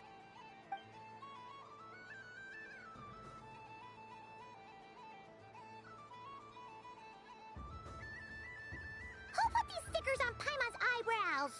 Ugh, she can barely see! Alright, now, I think we got enough evidence to prove that there's a serious problem here.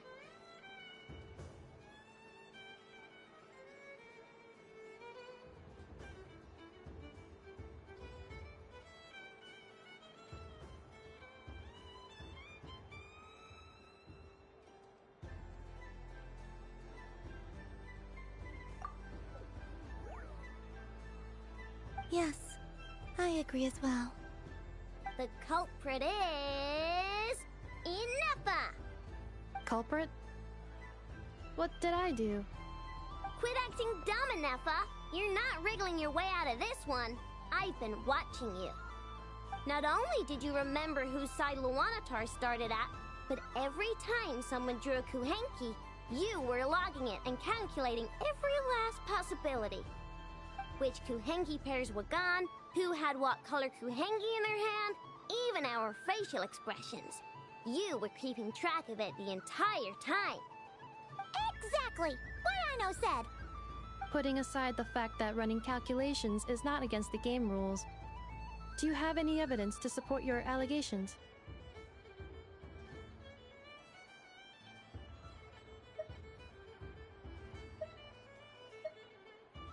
but that's not against the rules either. So she admits it. She certainly does. Alright, everyone grab a sticker. It's time to get Nefa back. But... Take that!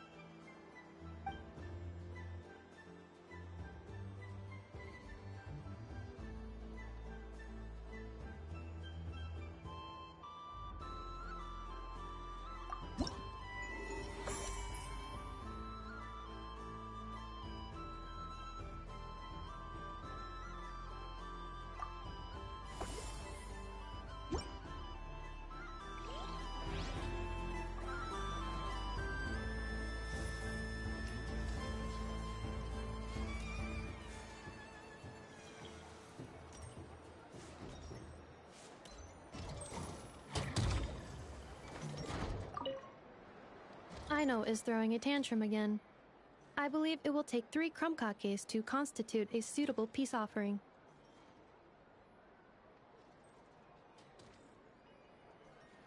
Scanning candy composition and ingredient ratios. Selection confirmed. I would like the crumb-kake flavor. Flavor profile simulates real crumb-kakes with 27% accuracy. This is a non-viable substitute for Aino's afternoon snack. One moment, please. Done. Please sample this freshly baked crumb-kake, Miss Columbina.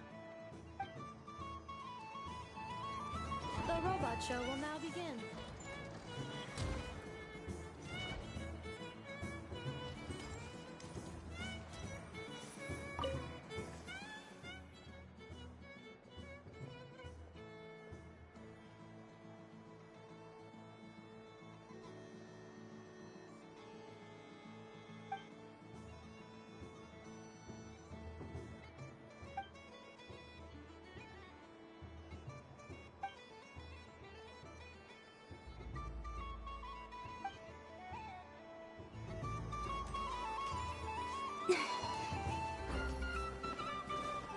What's this? Should I give it a try?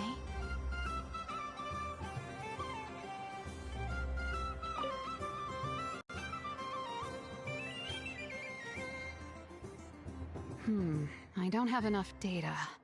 Need more samples. But who should I ask for help? Is this one of the amusements? Or is it a research project? Bit of column A, bit of column B. I'm currently running some synchronization tests on these bots. Basically, you need to press the button to help them successfully obtain the treasure. But you've got to time it right. I'll record your data, which will be used to improve the robot's accuracy. But, ma'am, I mean, Moon Goddess, don't you think you should take your eye mask off first? There's no need. I will be all right. Okay then. Whatever you're comfortable with. Great. Then let's begin.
I think it looks quite funny. Well, Paimon thinks it's super badger and a rhyme-horned deer that's about to fall asleep.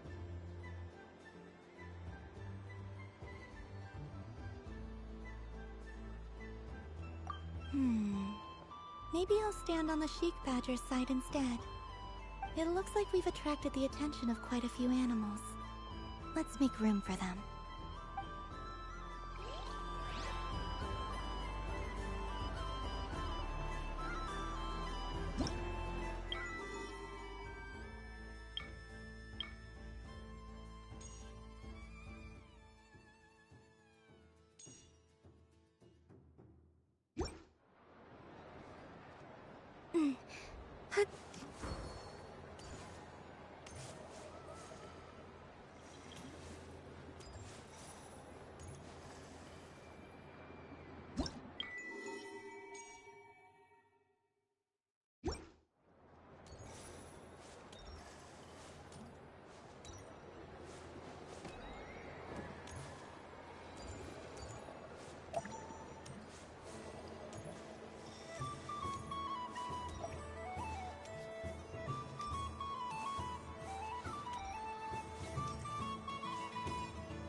Dodoco's Whirligig! Come check out Dodoco's Whirligig! Ah, welcome home, Moon Goddess. Might I ask what this is? Ah, it's a very special amusement sponsored by the great mage herself. Ride on a soft and furry Dodoco and embark on an unforgettable adventure. I say that, but I'm just following a script here. Who is this mage, anyway? And what the heck is a Dodoco? I'd like to ride. No problem. But, are you by yourself? Is that not okay? Oh, no, it's fine. It's just that each Dodoco can accommodate 2 passengers. Would you like to bring a friend along? My friends... That should do it. Now, we just need to get everyone else to draw something on it too. But we gotta keep it a secret from Columbina. Traveler.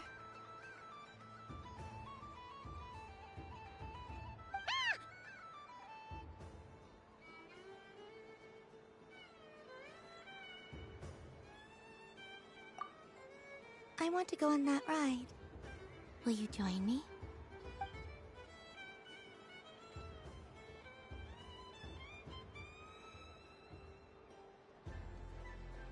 Let's go then.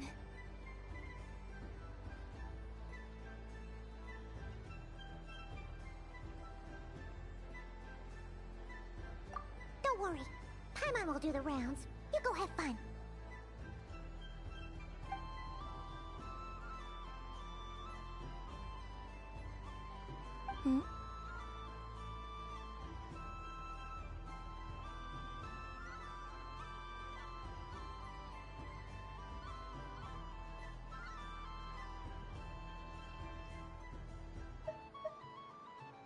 All right. I think we have to wait in line over there. Please take your seats. For safety reasons, you mustn't try to leave the ride before it comes to a complete stop. All right, you're all set. I wish you both a wonderful journey.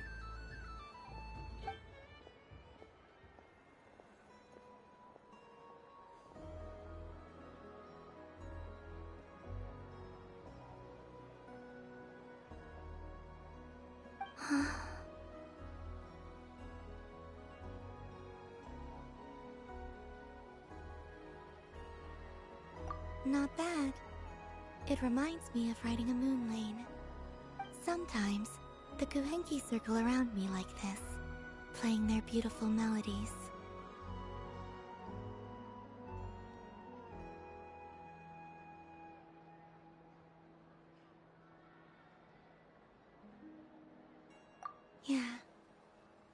I'm going to miss them.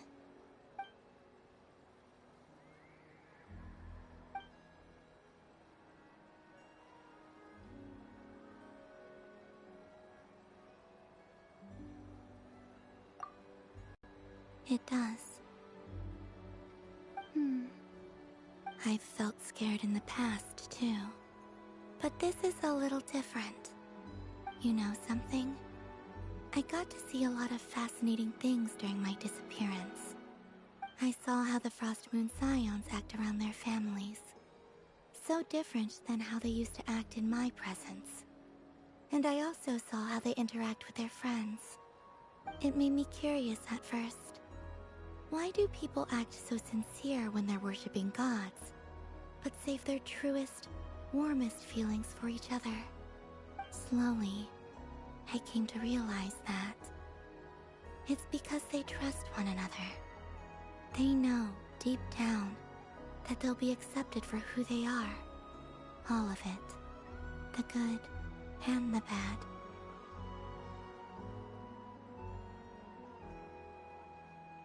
I know. I knew it the moment you started calling out my name. What I fear now is the end. I fear losing all this the very night I have gained it.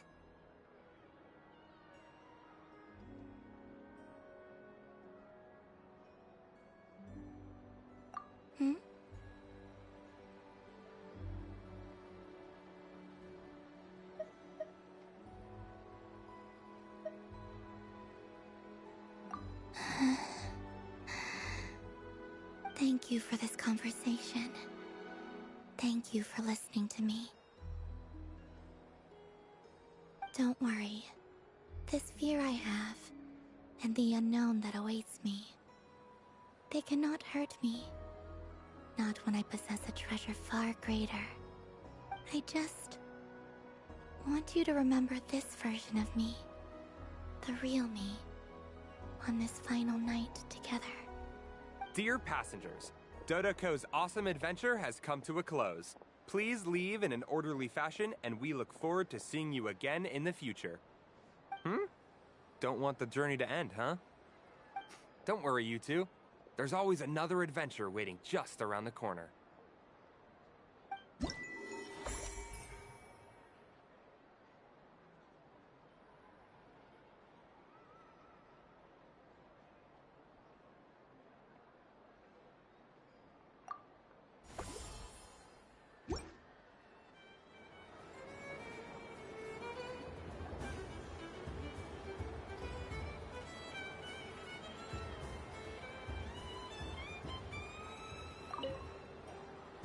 Dodoco's Whirligig. Come ride on a soft and furry Dodoco and embark on an unforgettable adventure.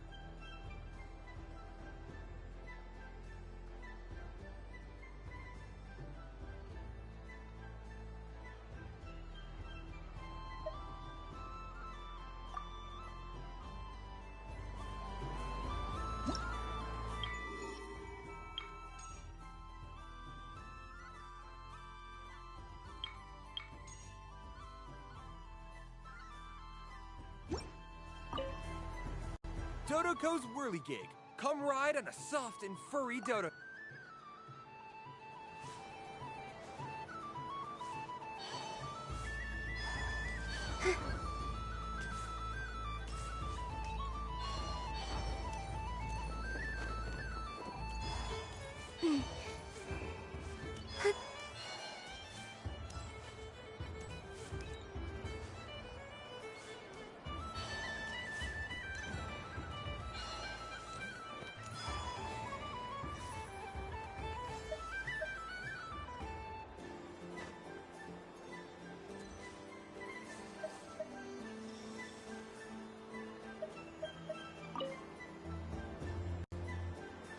If this were any other day, I'm sure it would make for a great photo opportunity. But Moon Prayer Night has rendered my antlers uncomfortably large. Doesn't it look like this Rhyme-horned deer has 2 sets of antlers?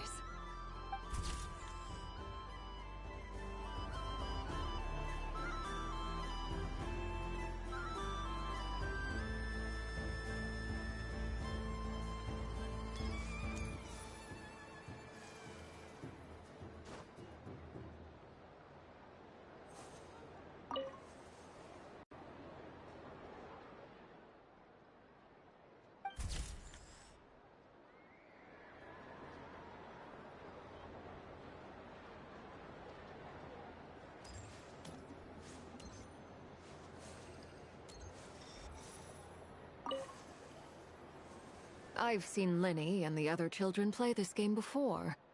It would seem that it's not a bad way to relax, once in a while.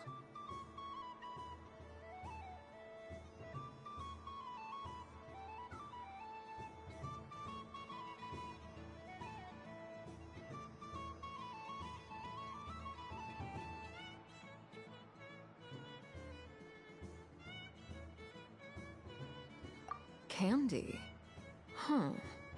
Would you mind if I took a handful extra? I'm sure the children will enjoy them. I must say, Columbina, you really have changed. You never used to show this much consideration for other people, even when prompted. I'm sure Sandrone would agree when I say, I like the present version of you better.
I wish for a never-ending supply of Laka berries. What a humble wish. Probably written by a child.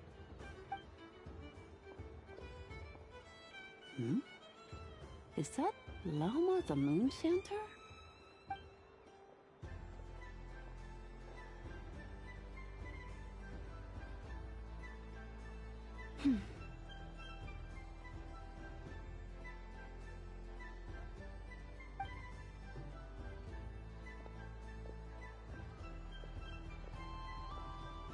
I wish that the long plume ibises would stop biting me.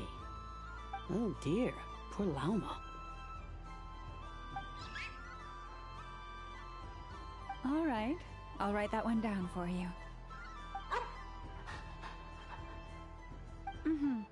I got it. While everyone else is celebrating Moon Prayer Night, you're as busy as ever. I don't mind. It's rewarding work.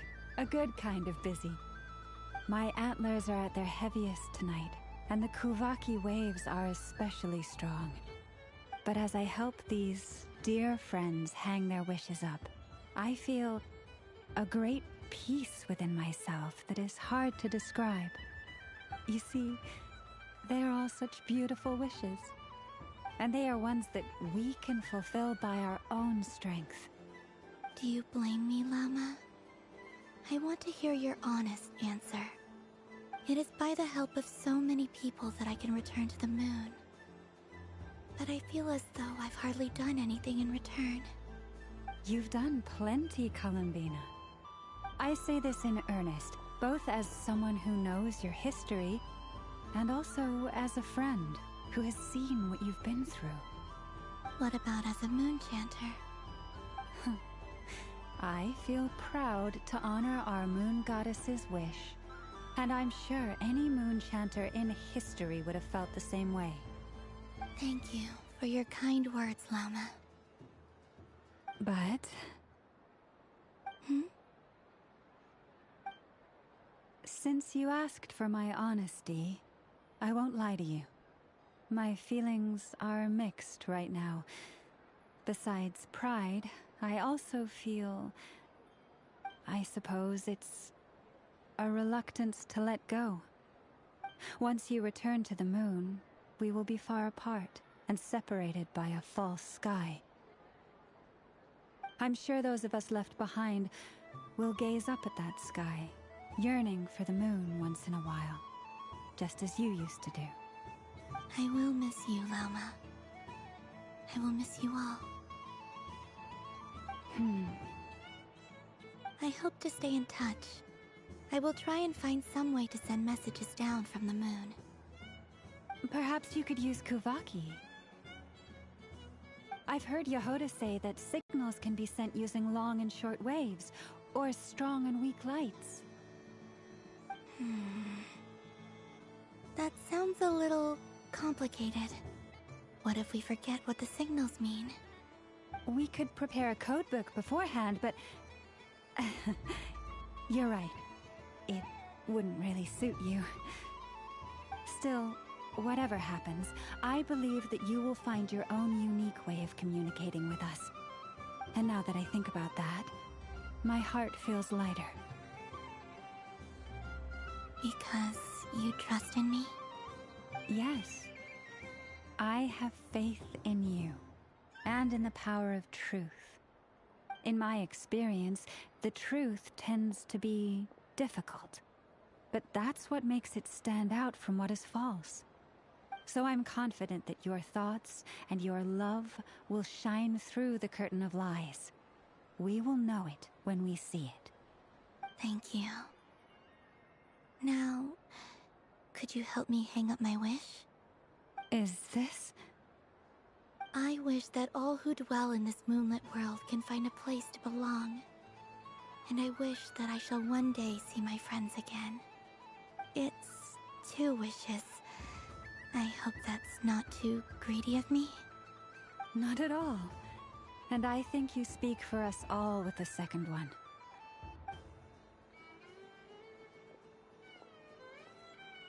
I shall continue to pray until the day that all of these wishes come true.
Yes.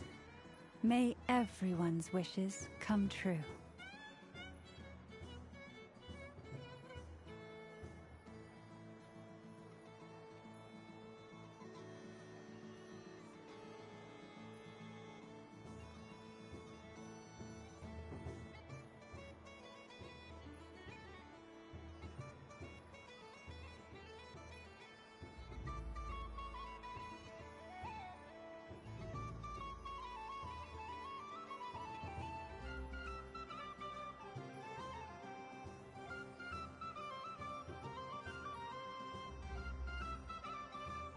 Why, thank you. Don't mind if I do. Oh, my. It's so sweet.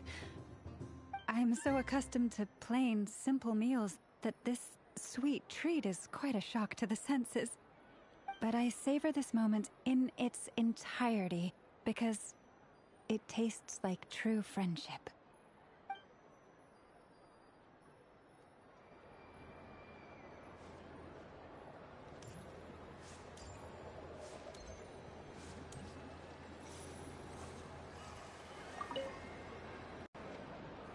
Traveler. Hey there, Kalamina! Are you done checking out the festive amusements already? Are you sure you don't want to look around some more?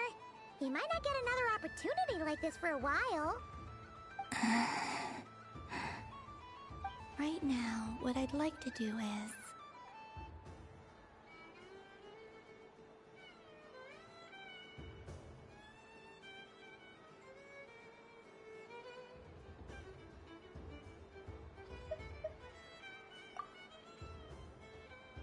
Oh! Candy for us? Thanks a bunch, Kalamina. Don't mind if we do. Whoa! This one's intense. But it's so tasty. What about you, Traveler? How does yours taste?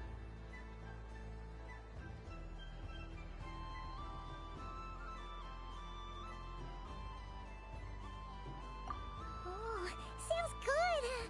Paimon's drooling now. Are there any more Smetana candies in the box? Yes, I believe so. Okay, gotcha. Let's see.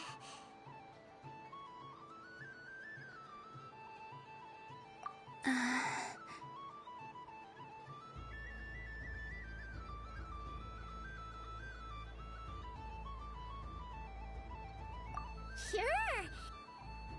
This one, and yep, this one looks right too. Okay, that's 3. Here we go. 1 per person.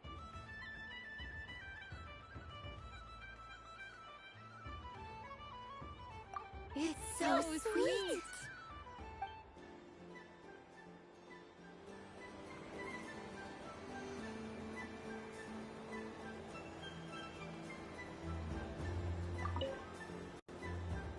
Traveler, Paimon. Kalamina! Finished with the festival already? Okay, no need to rush, just take it easy.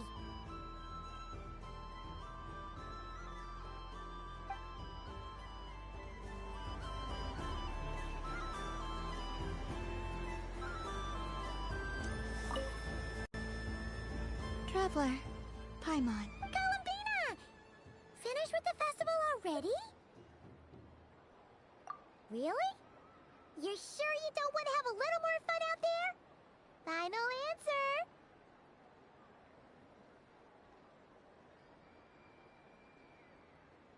Yes, I am sure.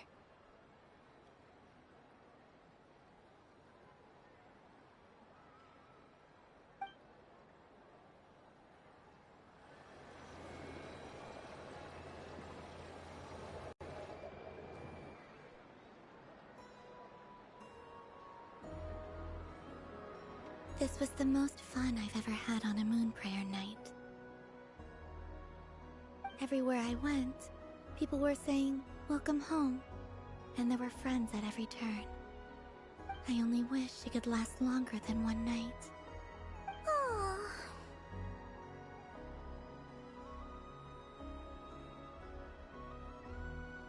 Yes, The moon prayer blossoms. Ooh, look! Look! Moon prayer night has come.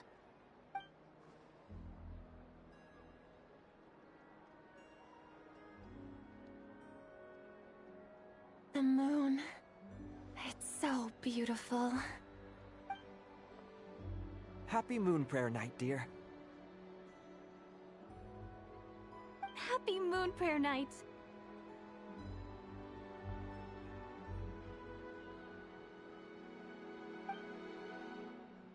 Happy Moon Prayer Night.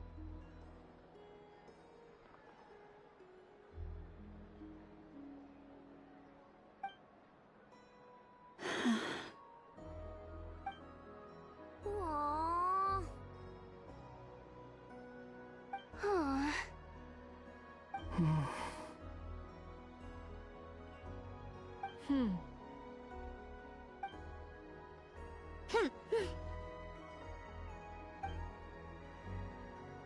Time flies when you're having fun.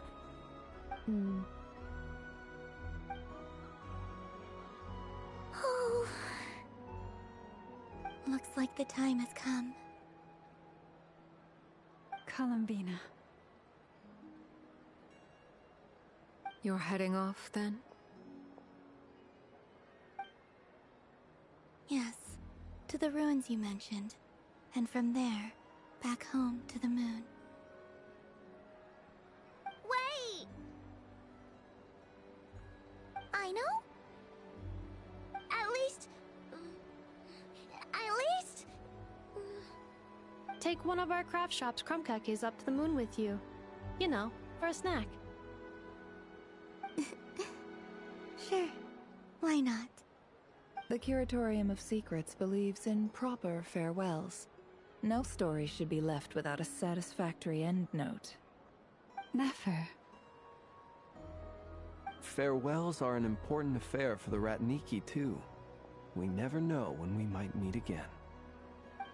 Haha! And here I thought grand farewells wouldn't suit tonight's mood. But I suppose friendly passion is not to be stopped, eh? We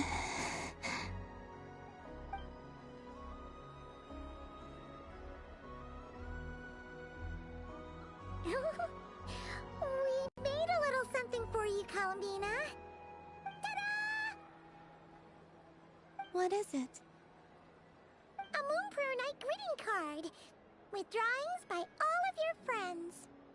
You did mention that you'd like a portrait done, so I took the liberty of creating one for you. I, meanwhile, did the portrait of Mr. Albedo. And Mr. Varka did the same for me. I mean, I think my work was pretty true to life, don't you think? The picture of Ashru was my doing. The two of you seem to get along rather well. Wait, was I the only one who did a full-body picture? That's so embarrassing. I did pictures of me and Anefa. I did my own portrait and one for Hat Guy. Plus, there's the two mages, Arlecchino and Sandrone. So, if you ever miss us, just flip the card open and we'll all be right there with you. I don't know what to say. Thank you so much, everyone. This whole Moon Prayer Night was more than I could have ever asked for. It is the greatest gift I have ever received. Lama, I figured it out. Figured what out? Remember how the Frost Moon Scions used to use milk as invisible ink to write hidden messages? That was a very long time ago. Oh, are you saying? Yes. When I miss you all, I shall use moonlight in the same way, to write words that only you can see upon the moon itself. Wow, that sounds lovely. Quite. But how will we see them? Simply open your windows on nights when the moon shines bright, and the moonlight will naturally flow towards the words I have written. That sounds most fitting indeed. Very true to form. try to write them in places that won't disturb your sleep. I, for one, would sleep all the better for having read one of your messages before settling down for the night. Exactly! So don't worry about disturbing anyone's sleep. Just promise you'll write to let us know you're okay, alright? Alright. I promise.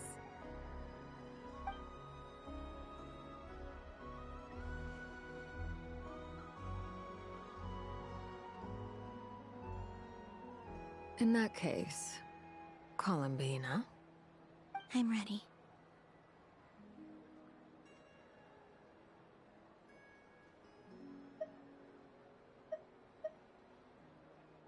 Very well. Let's go.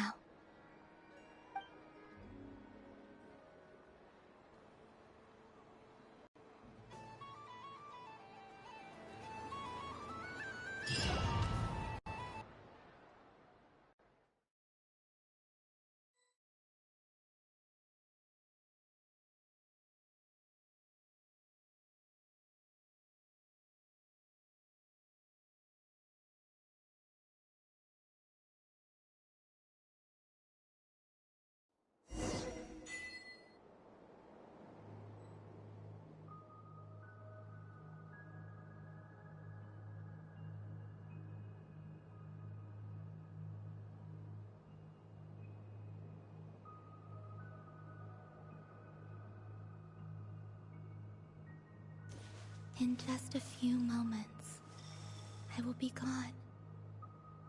I still don't know what to expect on the moon. Will I really be able to send messages to my friends? The Kuhenki, the animals of Not Cry. I'll never get to see them again.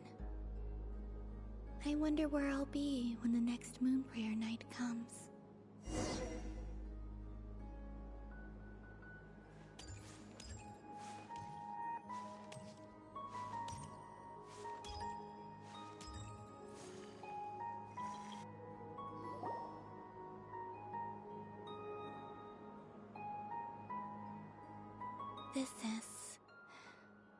This is where the people of Hyperborea used to communicate with the moons.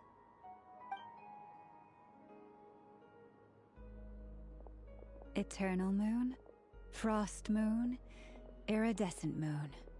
When the power of all three converge, the gate to the moons shall open. Moon marrow preparations are complete. Only the final step remains. I'm sure Nasha Town is livelier than ever at this moment. Yeah, it's a shame you couldn't be there for it, but it's now or never, right? It's fine. I'm more than happy with this. My last piece of luggage. My only piece of luggage.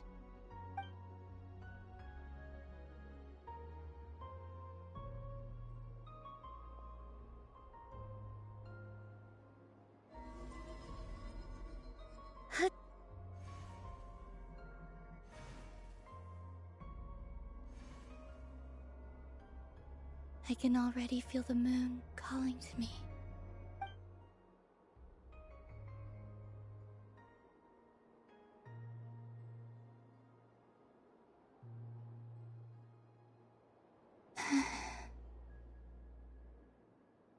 Your home lies on the far side of this light, Columbina. From now on, we will at last have a reason to pray to the true moon. Columbina. Yes? I'm listening. Be sure to come back and see us when you get the chance.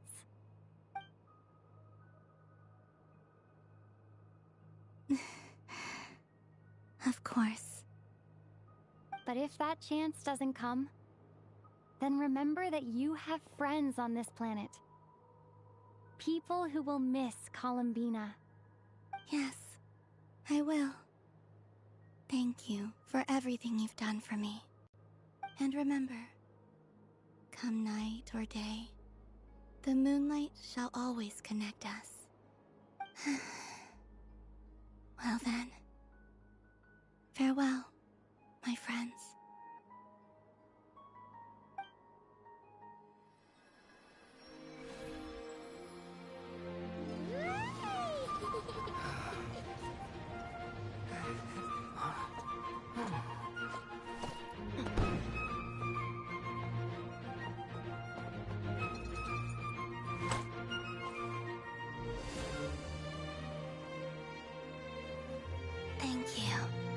This was my happiest night in Tevat. Farewell, Columbina.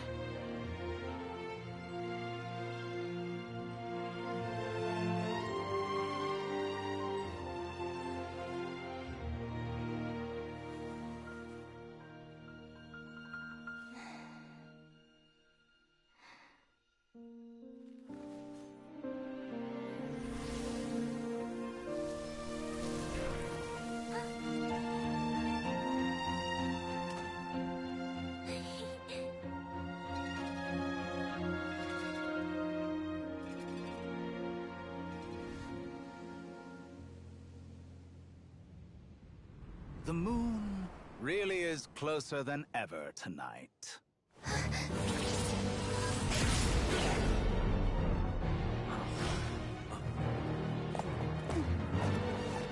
Columbina.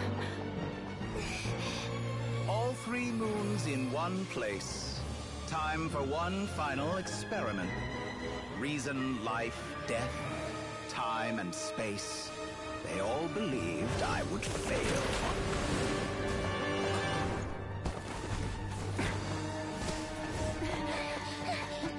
How could this happen?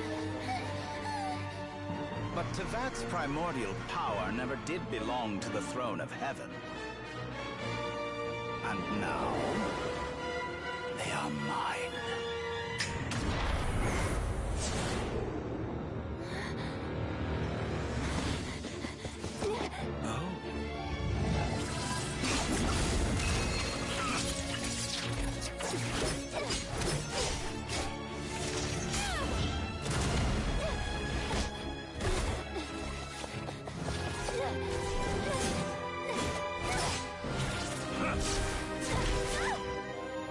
No, as long as I'm here. The Doctor is free to wield the 3 moons' power.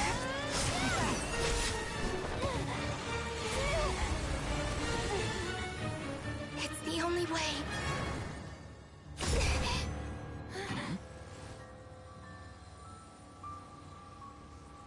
I guess I won't be going home today. Columbina! No!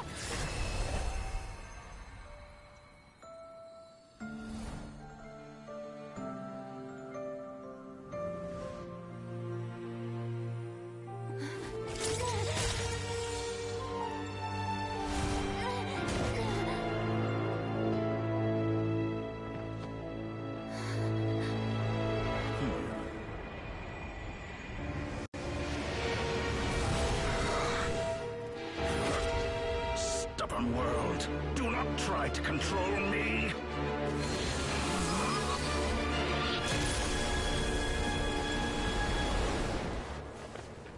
Columbina.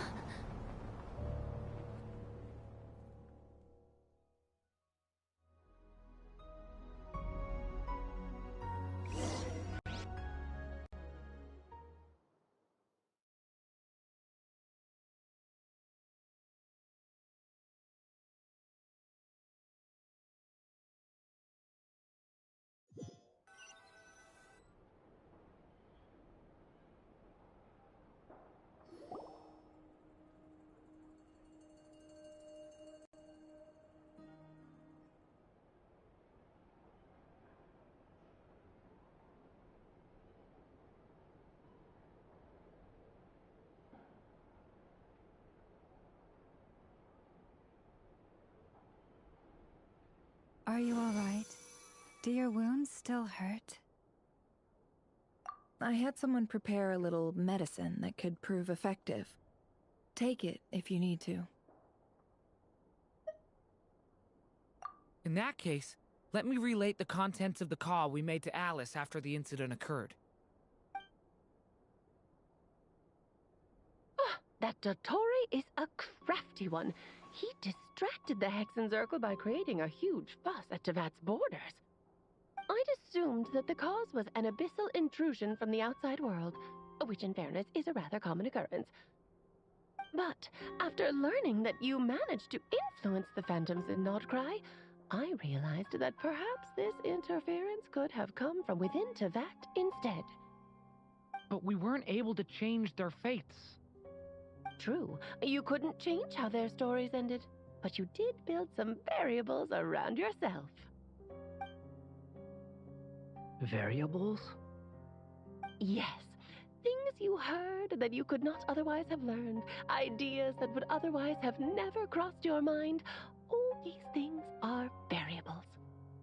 Of course, most variables usually pale into insignificance with the myriad of possibilities floating around. But the moment you start treating them as building blocks and intentionally stacking them, that changes things. That's what Dottore did, and it's how he created the necessary conditions so that when you activated the portal tonight, it played right into his plan. However, we have no way of knowing exactly what he did. Yeah, we also need to ascertain Columbina's status. And that about sums it up. As I suspected, Dottore has disappeared completely. If it's any consolation, he wasn't able to control Columbina as he might have wished to.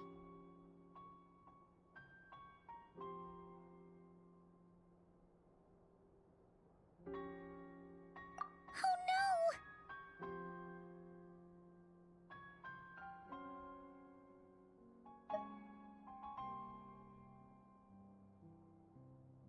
What? She did what?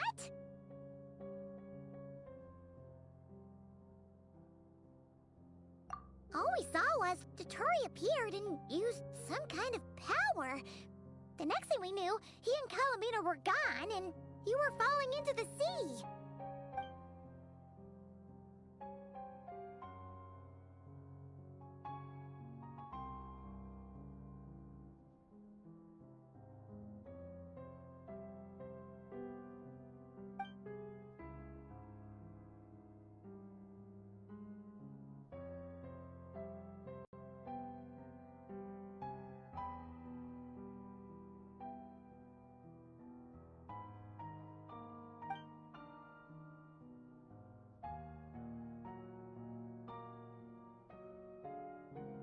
So, Columbina intentionally opened the Moon Gate and escaped into the same mysterious world as Rerir and Thalindis. Sounds like bad news.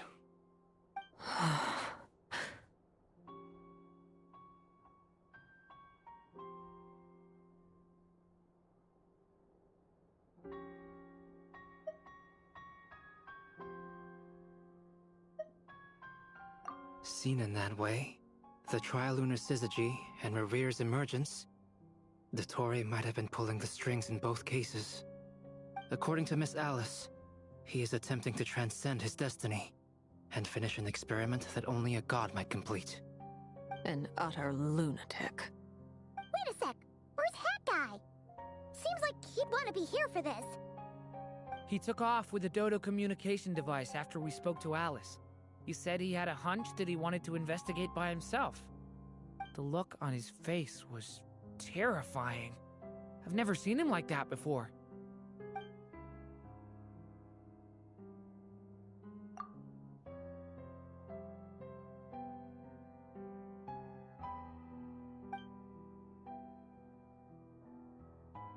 I'm back. Hat Guy! I went to look for the Hyperborean phantoms again. I think I've gotten to the bottom of it. I got them to talk to Nicole on the other end of the communications line. Turns out, the history they describe is different from how Nicole remembers it. Really? But how? Surely Nicole can't have been wrong. Because the phantoms are the ones who are deceived. They speak of a savior who appeared in their history. One who never should have existed. This savior promised to create a new moon within the false sky, and even bring back their moon goddesses. Foolishly, they believed in him, and told him everything he wanted to know about the moons. It's obvious that this was Dottore's doing. Now you mention it, the first time we entered the Hyperborean ruins, we heard the phantoms discussing their history, and I remember Nicole commenting that something sounded a little strange. But Dottore shouldn't have been able to get in there in the first place. He didn't. Nicole said that this was an anomalous state triggered by disruptions in the causal connections between phantoms from the same era. The variables that Dottore put in place were substantial enough that they even affected phantoms that he never met. So it's not that their memories were unclear. They'd been tampered with. That's exactly the possibility Dottore was trying to manufacture. He turned these variables into knowledge and engineered the situation so all that knowledge would fall into his hands. Then, he harnessed that knowledge on Moon Prayer Night to truly create a false moon. How is that even possible? To be precise, he exploited a weakness in the way the spell works. The spell senses Kuvaki to detect the moon's location. So, as long as the false moon more strongly resembled a moon than the frost moon beyond the skies, the gate would teleport Columbina to the false moon's location. In other words, to Dottore's side. Once he had her under control, the teleportation spell remained active, and he manipulated her power to seize both moon marrows. At that moment, the moon marrows disappeared right before our eyes. It was already too late, even as we were leaving the ruins.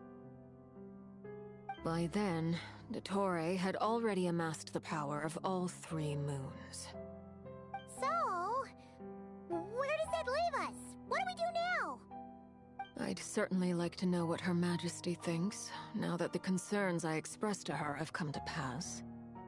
But we cannot simply sit and wait for her to decide the matter.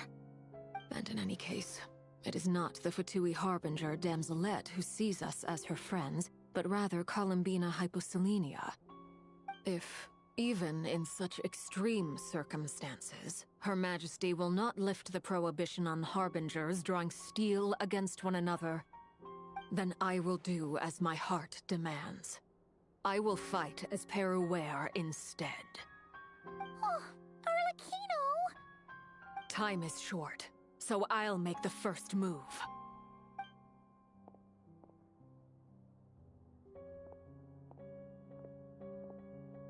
Whew. Even Arlecchino seems to be losing her cool now.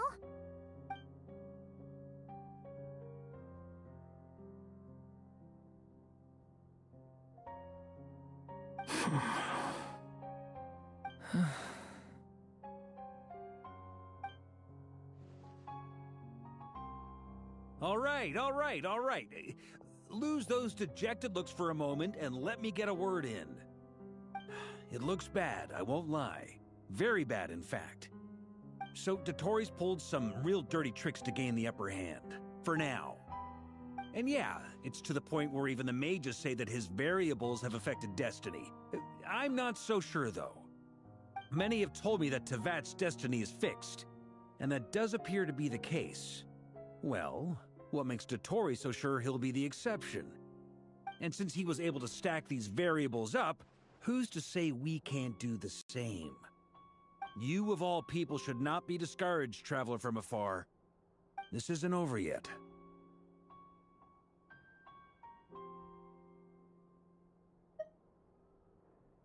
And you're not alone in that. Everyone here does, whether they've spoken thus far or not. But none of us are the type to sit back and wait for the sun to shine again. That's exactly how a knight should roll. If they knock you down, you get back up and get back in it. Don't forget, Honorary Knight, you're a legitimate member of Mondstadt too. Mark is right. This is far from over. Dottore's already way overdue a butt-kicking given his past shenanigans. And after this, he's earned himself a double dose. That's what I'm talking about. How's everyone else feeling? I'll use Kuvaki to investigate Columbina's whereabouts. I am not ready to give up either. Leave the intel gathering to me.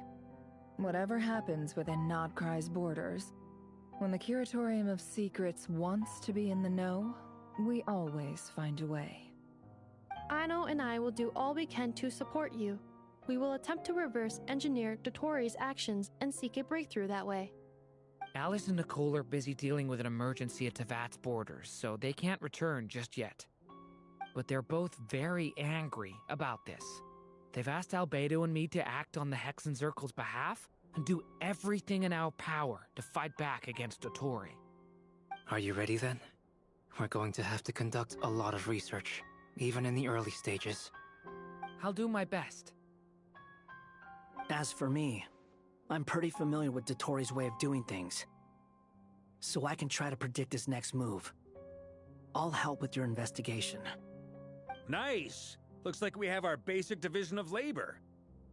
I'll get in touch with Flints and Itlua, get them to have a chat with their Starshiner. It couldn't hurt to bring the Lightkeepers on board as well. At the same time, I'll pass on instructions to the Knights present in Nodcry to assist the Lightkeepers and other organizations in ensuring the safety of those living here.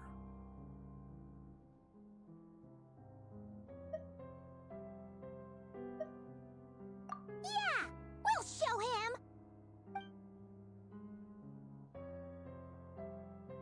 That's it then. Good luck, everyone.